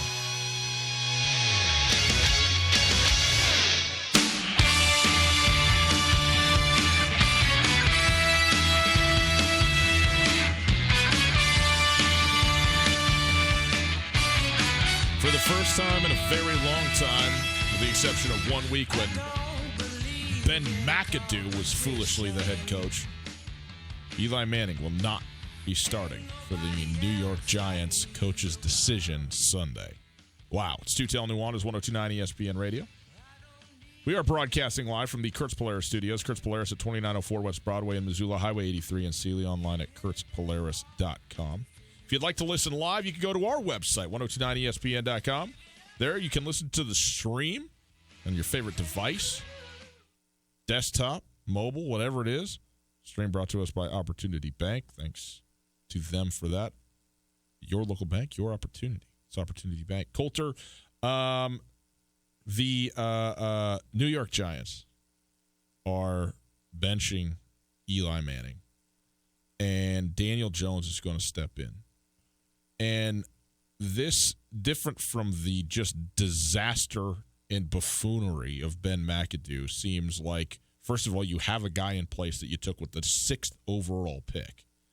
And Eli, who we know has been playing poorly the last couple of seasons, they're off to an 0-2 start in New York, and you feel like, look, it's now or never.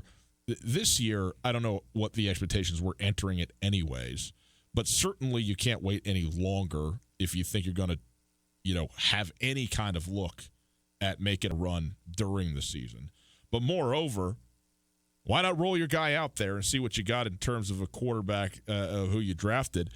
My perception is I watched Daniel Jones just like everybody else, almost none in college. Okay, got no idea what this guy actually could do when it came to college football, but you go, well, Duke, they were pretty average. Nobody plays at Duke. Why would he be any good?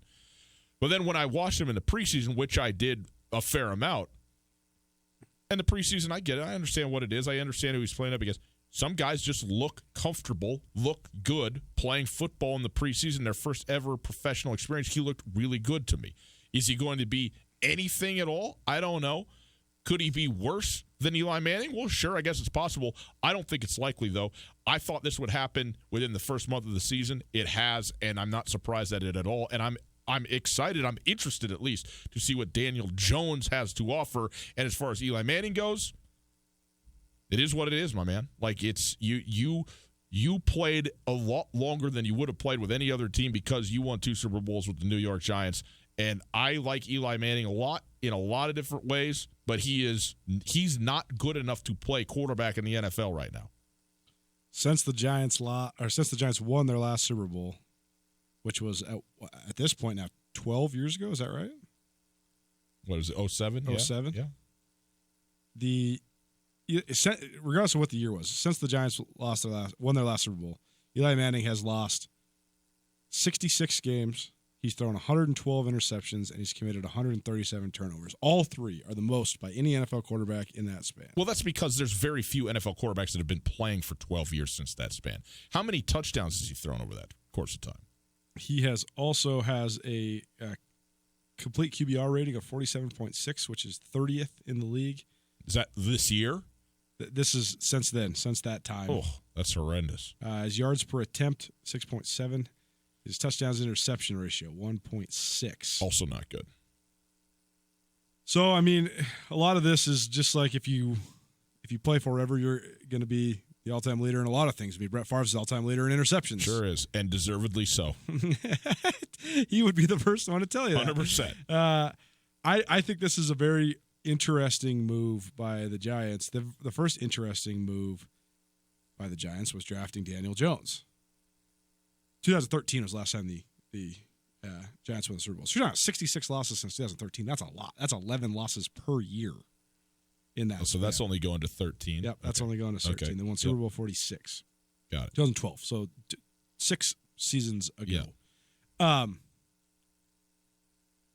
With what the Giants have, the Giants were so good on both the lines for so long. They lost their offensive line. That definitely put a detrimental effect on Eli Manning's career. They have since fortified that line a little bit.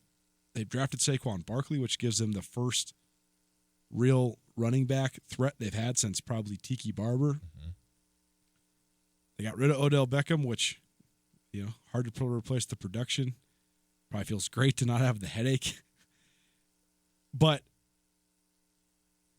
what they need is a franchise guy, and that's why Daniel Jones is such a risk, because if you roll the dice with him and then he is so bad to the point where you get another top pick, then what do? You get another quarterback. You do, but you're taking a risk twofold, because you went with this guy to rebuild, not to tank again. So if he is part of the tanking again, that's detrimental to his development as a player. It's detrimental to his stock as a prospect, and it's detrimental to your team. Sure, you could just go get the number 1 pick, turn around and draft Tua Tagovailoa or Justin Herbert. But if Daniel Jones is really bad, then what are you going to do with him? You can't trade him. So I think you have to hope that he is okay, because even if you're going to be bad, you're going to be bad, right? So you just have to hope he's okay, because if he's okay, he could be an asset. Like if he shows flashes, then you can trade him, or you can trade whatever you get. You know what I'm saying? Like you just don't want to have a lame duck prospect. I don't understand why that's any different from it. Taco Charlton was the first round pick of the Dallas Cowboys in 2017. It's 2019. He's a healthy scratch. Didn't even make the active roster for their first 2 games. That's a risk, too. That's a guy who's not an asset. That's a guy who can't be traded. It just turns out he's not a quarterback. Now, of course, do you want a guy to be good? Or when you draft, like, no doy. But I don't think it's if you can turn around and draft another quarterback and try this thing again. I mean, look at what Arizona just did. I understand it came with a coaching change. But they draft Josh Rosen 10th overall last year, and now they go and get Kyler Murray. Now, would they prefer maybe to have that 10th overall pick back again to pick somebody else? Well, sure, but you know what? That ship has sailed. You gave it a shot. You got Daniel Jones. You give it a run. If it works out and he's great, then great, you're set. And if he stinks, you're still where you are. The good news for the Giants, at least from a offensive perspective, they got great young talent. I mean, you got Saquon Barkley, who's the best young running back in football. You got Evan Ingram, who's the best young tight end in football. And you have, an okay group of wide receivers when they're all healthy, though they have not been. Now, the loss, like you said, of Odell Beckham is irreplaceable. It's irreplaceable in terms of what he is on the field, but maybe that's okay because of what he was off the field. I don't know. But if you got a young quarterback now, you can go get another young quarterback, and that's just what it is. I don't think it's that big a deal. But I also am cautiously optimistic about what Daniel Jones could be as a football player in the NFL. I mean, a lot of people hated the pick, mostly because they didn't know who Daniel Jones was, and then all of a sudden he goes out there and shows some flashes. You go, wow, this guy could really place the ball. Wow, this guy really's got an arm. This is going to be interesting. We'll see. Is he Manning light? That's what the Giants are hoping for. What do you mean? They played for David Cutcliffe at Duke. That's the whole connection. David Cutcliffe was the quarterback's coach at Tennessee. When Peyton Manning was there, he was the coach at Ole Miss. When Eli Manning was there, okay, it's the same pedigree. Yeah, but as they would say. So is he one of those guys light? First of all, if he is, then wonderful. I'm saying the Giants are hoping that. Oh, sure. That's why they drafted him. They want him to be the heir apparent to Eli Manning in every way. Yeah, but he also is very different from Eli Manning in terms of his skill set. I mean, Eli Manning got it done, and I'm not saying that he's not a cerebral guy or doesn't have the mental capacity or whatever Daniel Jones is, but that's why Eli Manning was a quarterback in this league for as long as he was. Not because of anything like his arm talent, anything like his athleticism. Eli had one of the best arms in the league for a minute. Eli has a way better arm than. I mean, are you kidding me? Eli Manning has a way better arm than his brother. Way better.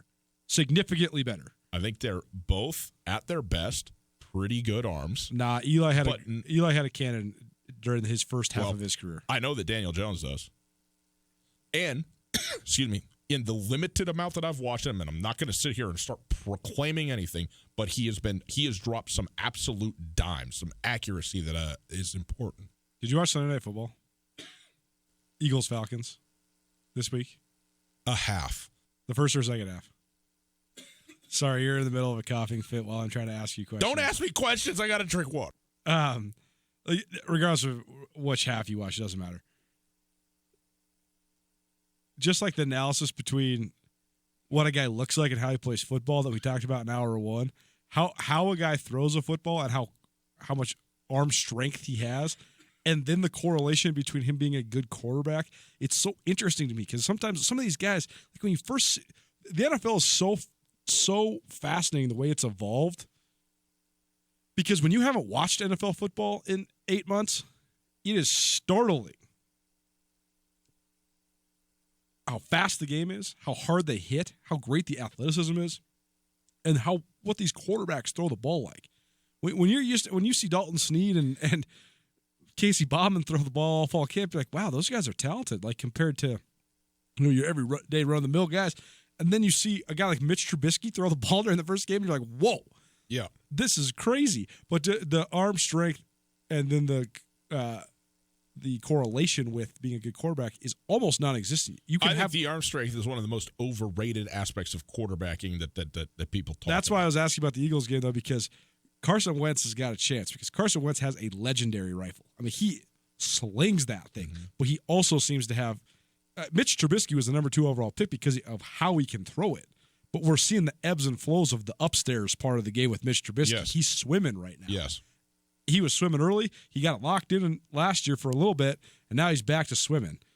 But there's been all sorts of guys with legendary arms that are nothing. Just couldn't. And then there's guys with average arms that are absolutely lights out. But to have the guy that has the legendary arm like a Brett Favre, who also then can become the gamer, Patrick Mahomes has a chance, right? He's the evolutionary Brett Favre. He's the next guy like that. But there's some other guys too.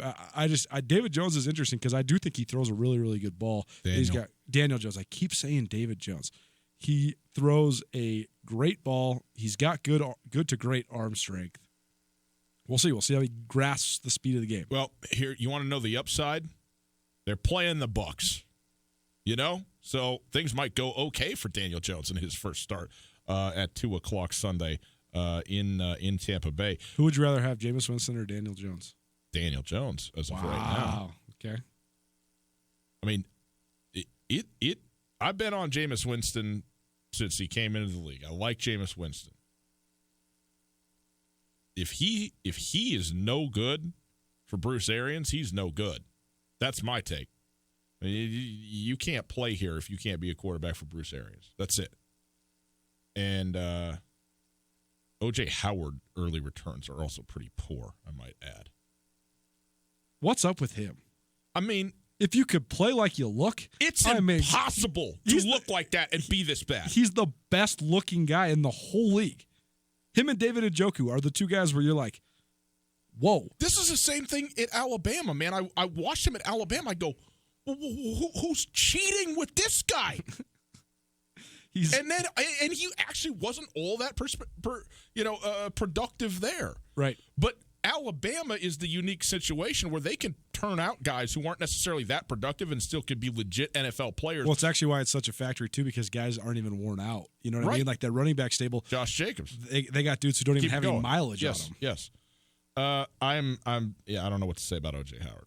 I am optimistic about Daniel Jones, and I don't feel bad for Eli Manning. Like, it's a professional reality, and you've probably been playing more. You've been given a much longer leash than anybody else would have been given because of the situation you're in. And now that the heir apparent is there, when you're not getting it done through 2 weeks, then the time is now, and it just has to be, and that's a fact of the matter. And so, I don't know what's going to happen. The only way Eli Manning, because he's got, a $23 million cap hit, so he's not being traded. Nobody's picking him up. And so the only way he gets back on the field is either because Daniel Jones gets injured or because Daniel Jones is truly, truly heinously bad. Or if a contender somehow suffers an injury at quarterback and gets super desperate, somebody might take that on. Like a team that was in contention that lost a franchise guy. Like week 10 or 12 or something like that. Say the Seahawks. Like, what if Russell Wilson went down? Mm-hmm. Like, where do you turn after that? Who's their backup even? I don't even know who Seattle's backup is. It's been so long since Russell Wilson's even missed a game. Yeah, well, they've had a couple of them. Is it Geno Smith? Yeah, no, I think he got cut, actually. Well, I'm shocked by that. Yeah.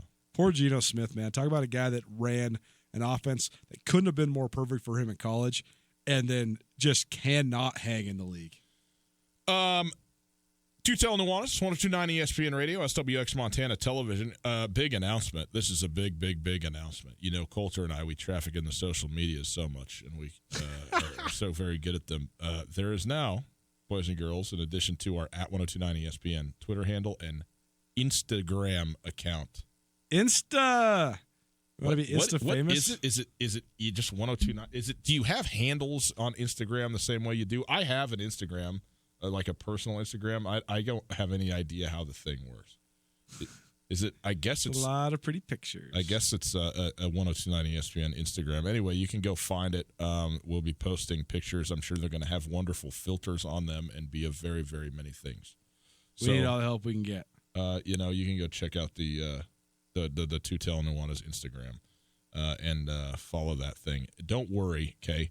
We're not in charge of that. That's being done by somebody who's proficient and knows what they're doing, not by the two of us. Okay. Mika Fitzpatrick, no longer a Dolphin, and everybody that is still a Dolphin goes, lucky dog. Where's he going? Pittsburgh Steelers. Traded? Headed off to the Pittsburgh Steelers. A 2020 first-round pick is going to Miami. For Minka Fitzpatrick, the Steelers decided, well, if we don't have a quarterback, we better get better on the secondary. So they go and get another Bama guy, a first-round pick in his own right, Minka Fitzpatrick, and the tank job has commenced in full in South Beach. Man, I loved him coming out of college. He's a great player. That's a good pickup for the Steelers. Did you ever watch Fresh Prince of Bel-Air? For sure. There was a this Miami situation is crazy, and social media just accentuates everything so much. Are you talking about the Will Smith in the empty room? The DB that tweeted the meme of Will Smith standing in Uncle Phil's house after they moved out the last episode. He's looking around. There's nobody there, and he's like emotional. I mean, could we have a team that just ultimately doesn't field a team? Like just all of a sudden people are not going to play for Miami anymore? Like just a boycott? This is a good text from my brother. He said that's actually a ridiculous trade that the Steelers made because if you are the Steelers, you never have had a chance to tank, and you likely never will again. You lose Ben Roethlisberger for the season. You lose James Conner for the foreseeable future. You already got rid of Le'Veon Bell and Antonio Brown, and you have the tragedy of Rajan Shazier's career getting cut short. Time is now. If you want to go get when's the last time the Steelers had a pick even in the top 20? I don't know. I think high draft picks are overrated, man. It depends. Well, it does depend. Look, I understand here's the thing. They're better, but I just think here's the thing though. Here's the thing though. They're overrated because so many of the teams that are making the high draft picks are stupid. They picked the wrong guys. Yeah. If the Steelers had a chance to have a top 10 pick, which they haven't had a chance to have in forever and ever, they would just go pick the best defensive guy and he would just work out. They're not going to draft a bust. That's I think there's probably some wisdom in what you say there. Xavier Howard was the DB from the Dolphins, by the way, who had the Will Smith tweet. They do trade that first round pick, which I think is a bit of a stretch to get Minkah Fitzpatrick, but certainly a guy who's got a lot of a very good player and a lot of upside. I don't know how good he's going to be. The guy that I'm wondering about in all this is Brian Flores, the head coach of the Dolphins. He comes, for sure, right? He goes down to Miami from New England, defensive guy, finally gets to break into the ranks, as a head coach in the league, and he gets handed the Miami Dolphins. And on one hand, like it's your job to keep that thing together and to get the guys ready to go and to rally the troops and to coach them up and do the whole thing. But also, I mean, if Bill Belichick was the head coach of the Miami Dolphins, they would go 0-16. Ooh. What do you think about that take? That's a hot take. They're terrible. That's my only point. They are terrible.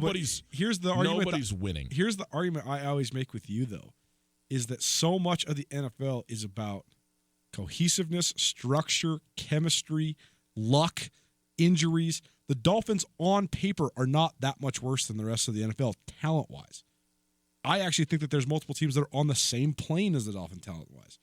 The fact that they have guys tweeting gifs of Will Smith in an empty room, that's why they're going to go 0-16. And then I wonder if it's actually Brian Flores, like how much responsibility does he bear as opposed to just walking into an awful situation. There's also just such a real element to the what is life like outside of football. That permeates all levels of football. If you live in Miami, you can't win in Miami. It's hard to win. You're wearing aqua green jerseys. Get them out of here. Last thing, Jalen Ramsey has requested a trade. He got into it with Doug Marrone on the sideline. I'm very surprised at this. Obviously, there's been something stewing that we were not privy to before this. But Jalen Ramsey, who looked like he was going to be a lock-it-up first-ballot Hall of Famer his first year and a half in the league, and has since that time looked like a problem.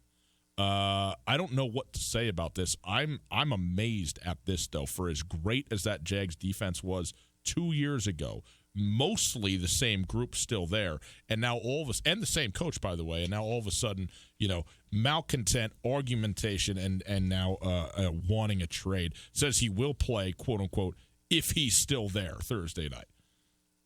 I don't know what to think about it. I loved Jalen Ramsey, and now I'm very much, I don't know. I'm kind of over it.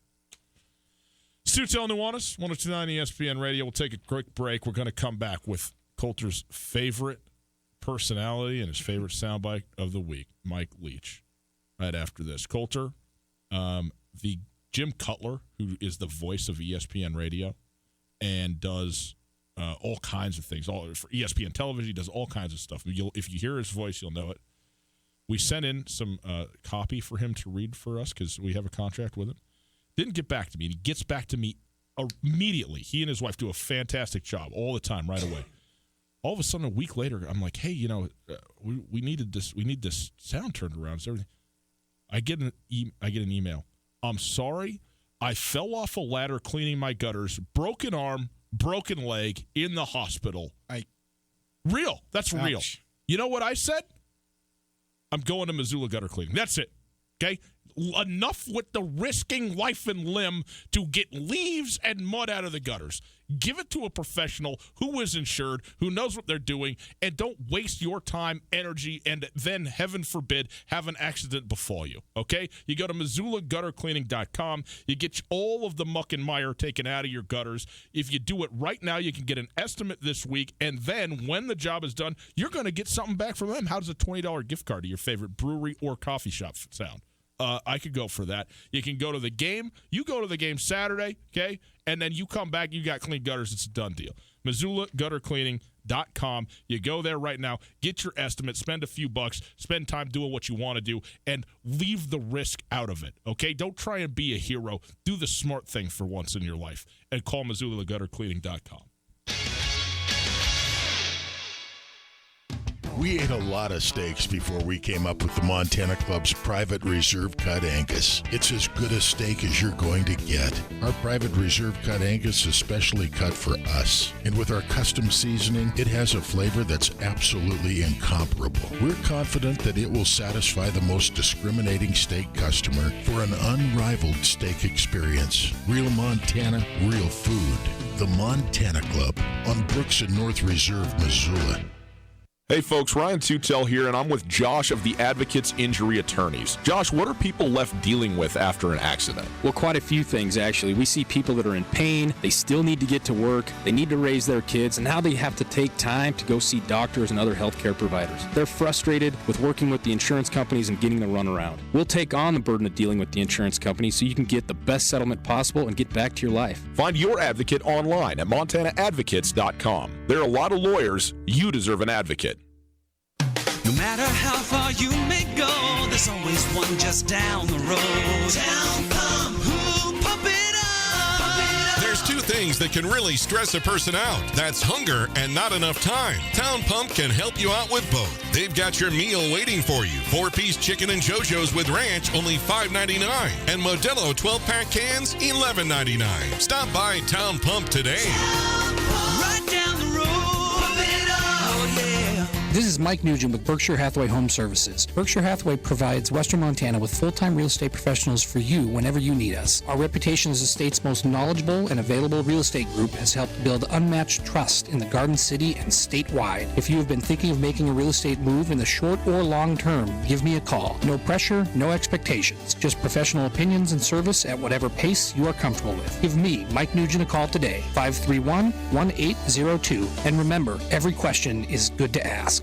Hi, this is Michael Legg, Artistic Director at Montana Repertory Theater. If you loved our season opener, Go Please Go, or even if you missed it but still want to see the rest of the season, you're in luck. Season ticket packages are still on sale for just $70. That's $70 for 3 more innovative and exciting shows, including our production of War of the Worlds in January. Go to montanarep.com to get your tickets today. School buses are taking to the roads, and they mean something very important. That is, bus drivers, educators, and parents doing their part to get children to and from school safely. Montana motorists share the responsibility to Montana's kids. Be aware this school year, you are sharing the road with our future. Flashing yellow lights alert drivers that the bus is preparing to stop. Flashing red lights means stop. Children are getting on or off the bus. Watch the lights and obey the signals to help keep our community safe for kids. This school safety reminder was brought to you by the Montana School Bus Contractors Association and this station. Tootell and Nuanez. Listen to the podcast on the TuneIn Radio app or on iTunes. 1029ESPN.com. Sports radio for Florence, Lolo, Frenchtown, Arley, St. Ignatius, and Missoula. Western Montana plays here. 102.9 ESPN Radio. Welcome back. Tootell Nuanez, 1029 ESPN Radio, SWX Montana Television. Hi, how are you? Great to be with you. It is a Tuesday afternoon, and it is nice to be with everybody. We are broadcasting live from the Kurtz Polaris studios. Kurtz Polaris at 2904 West Broadway in Missoula, Highway 83 in Sealy. Online at kurtzpolaris.com. If you missed anything in the show, you can check it out on the podcast. The podcast available on the TuneIn Radio app, iTunes, Spotify, wherever you get your podcasts. You can get the Tootell Nuanez podcast, and it is available thanks to the Wingate by Wyndham Hotel. My favorite guy in coaching when it comes to listening to him talk is Mike Leach. Coulter's most hated guy in not coaching true. when it comes to hearing him talk is Mike Leach. It's not true. That's not my criticism. I love Mike Leach. I enjoy him. I think his comedy is fantastic. I think he's totally out there, which is the entire appeal. I don't like the fact that Mike Leach is so out there that he really has no control of what he's going to say in a press conference. You could ask. I mean, you're right. He does. But he has set a standard, which I think is very immature for the media to continue to chase, that he will answer any question. What is your favorite stuffed animal? Who would win a fight between your childhood pet and your neighbor's current pet? Like, he'll answer it. If I was a fellow media member, that would infuriate me because you're wasting my time. It's great for TV. I get it. We're going to talk about it on the show. I get it. From a print journalism perspective, it is maddening that the reporters waste people's time with this stuff. I get what the whole shtick is, but it also seems exploitative. They're doing it for the social media hits. And again, Mike Leach has set the precedent that he will talk about the battle royale of mascots. Let him do it. It's entertainment, and it's funny. But it's higher education, and it's childlike and immature. Higher education? These guys are state employees at institutions of higher education. They're supposed to be educators. Oh, come on. Oh, that's so ice cold. Who would win in a fight of all the mascots in the Pac-12? First of all, what kind of mythical powers does a Sun Devil have? We got to consider that. I'm going to say the Wildcat's out. The Trojan, does he have a horse or is he on foot? Does he have a bow and arrow or just his sword? The Bruin, definitely formidable. Another bear up there at Cal. The tree, I imagine that tree's going to get chopped down, unless we're going to go with a bird and somebody might get pecked or something. I don't know. The duck might lose interest and just fly away and get out of there, which may be good advice under the circumstances. The husky, no chance. The beaver, well, we'll see how long that beaver can hold his breath. The ute, again, we're back to, is he on horseback? Does he have a bow and arrow? Did he trade for a rifle? I mean, because if that ute's got a rifle, there's some definite problems. You'd have to get one of those Harry Potter activists to read up on how you kill a Sun Devil, because there's a lot of outside stuff there. As far as a beast alone, a buffalo's going to be pretty hard to tangle with. I mean, a buffalo's utterly outstanding. Did I leave any of them out? The Cougar will find a way. Clear-minded and crafty, a combination of stay out of harm's way and attack when you get your chances or your openings. So because he's at a university, he can't do this. Again, my criticism is not of Mike Leach. Mike Leach ain't changing. He's out there. He is nutso. It is Mike Leach is living in his own world. It's all good. Let me ask you something. My criticism is if you just let Mike Leach bring this stuff up when he brings it up, when he goes out of his way to talk about the kid proposing on the Jumbotron and then is talking about, maybe I should give him some life advice because of being married ain't all it's cracked up to be, unsolicited, that's hilarious. When then you're exploiting the man for whether it's his grace or his insanity or both, it just bothers me. Here's the issue, okay? What is the last thing that every head college football coach wants to talk about? The last thing. The game plan. Football. That's not true. Not every college coach. And so instead of hearing, both teams played hard, tough game, we take everybody serious, he's talking to me about battle royales between mascots. You know which one I want? That one. Right, because you can put it on the radio. You can't put that in the newspaper. Sure you can. Put it in the paper. Headline, Mike Leach thinks that the Trojan would win. By the way, so what? It's not going in the paper. It's going online. It's they're print journalism. It's just clickbait. What do you got, a pencil in your ear and a visor on over your typewriter? Yes, I do. Come on. Text from an anonymous listener says, if you run the air raid and you don't say funny stuff like Mike Leach, you're just Bob Stitt. Mike Leach just went 10 wins and went to another very important bowl game. Yeah, the Alamo Bowl. Good for him. It's a great San Antonio, so underrated. It's probably the best town in Texas, San Antonio. Boys and girls, have a wonderful rest of your evening. We send you out to Major League Baseball. I believe it's Cardinals-Nationals. Go Nats! Careful how you say that on the radio. We'll see you tomorrow. Was the summer of 69.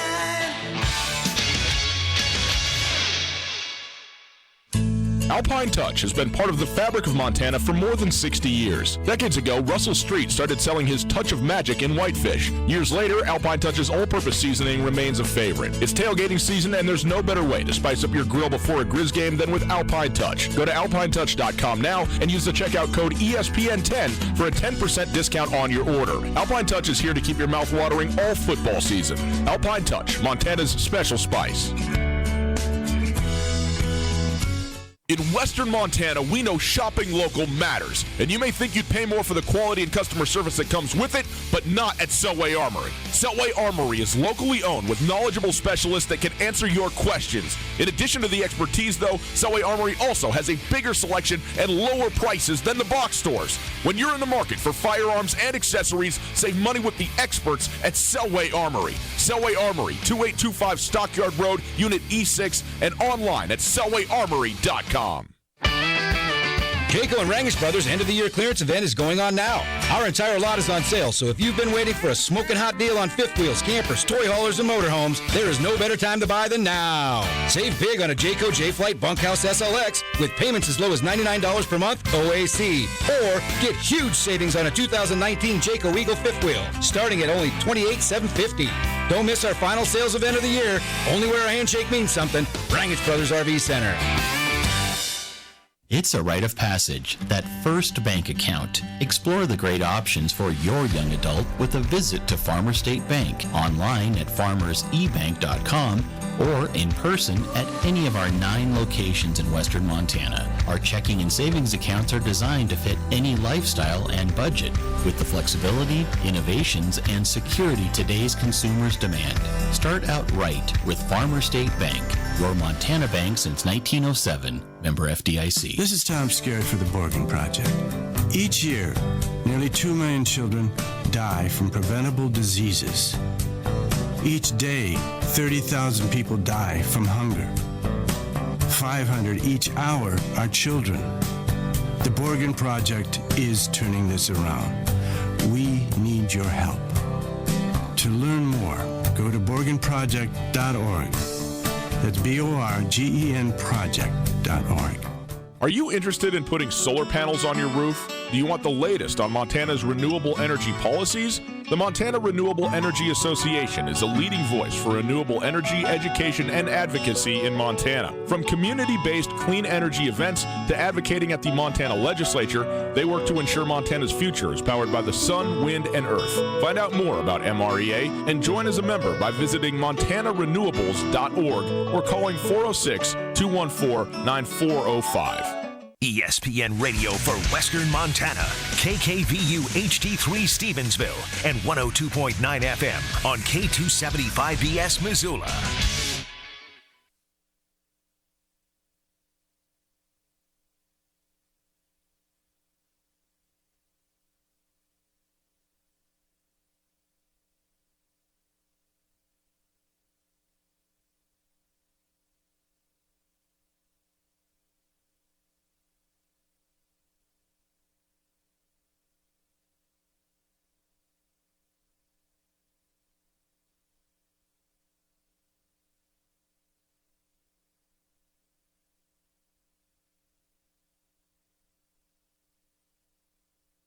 ESPN Radio for Western Montana, KKVU HD3 Stevensville, and 102.9 FM on K275BS Missoula.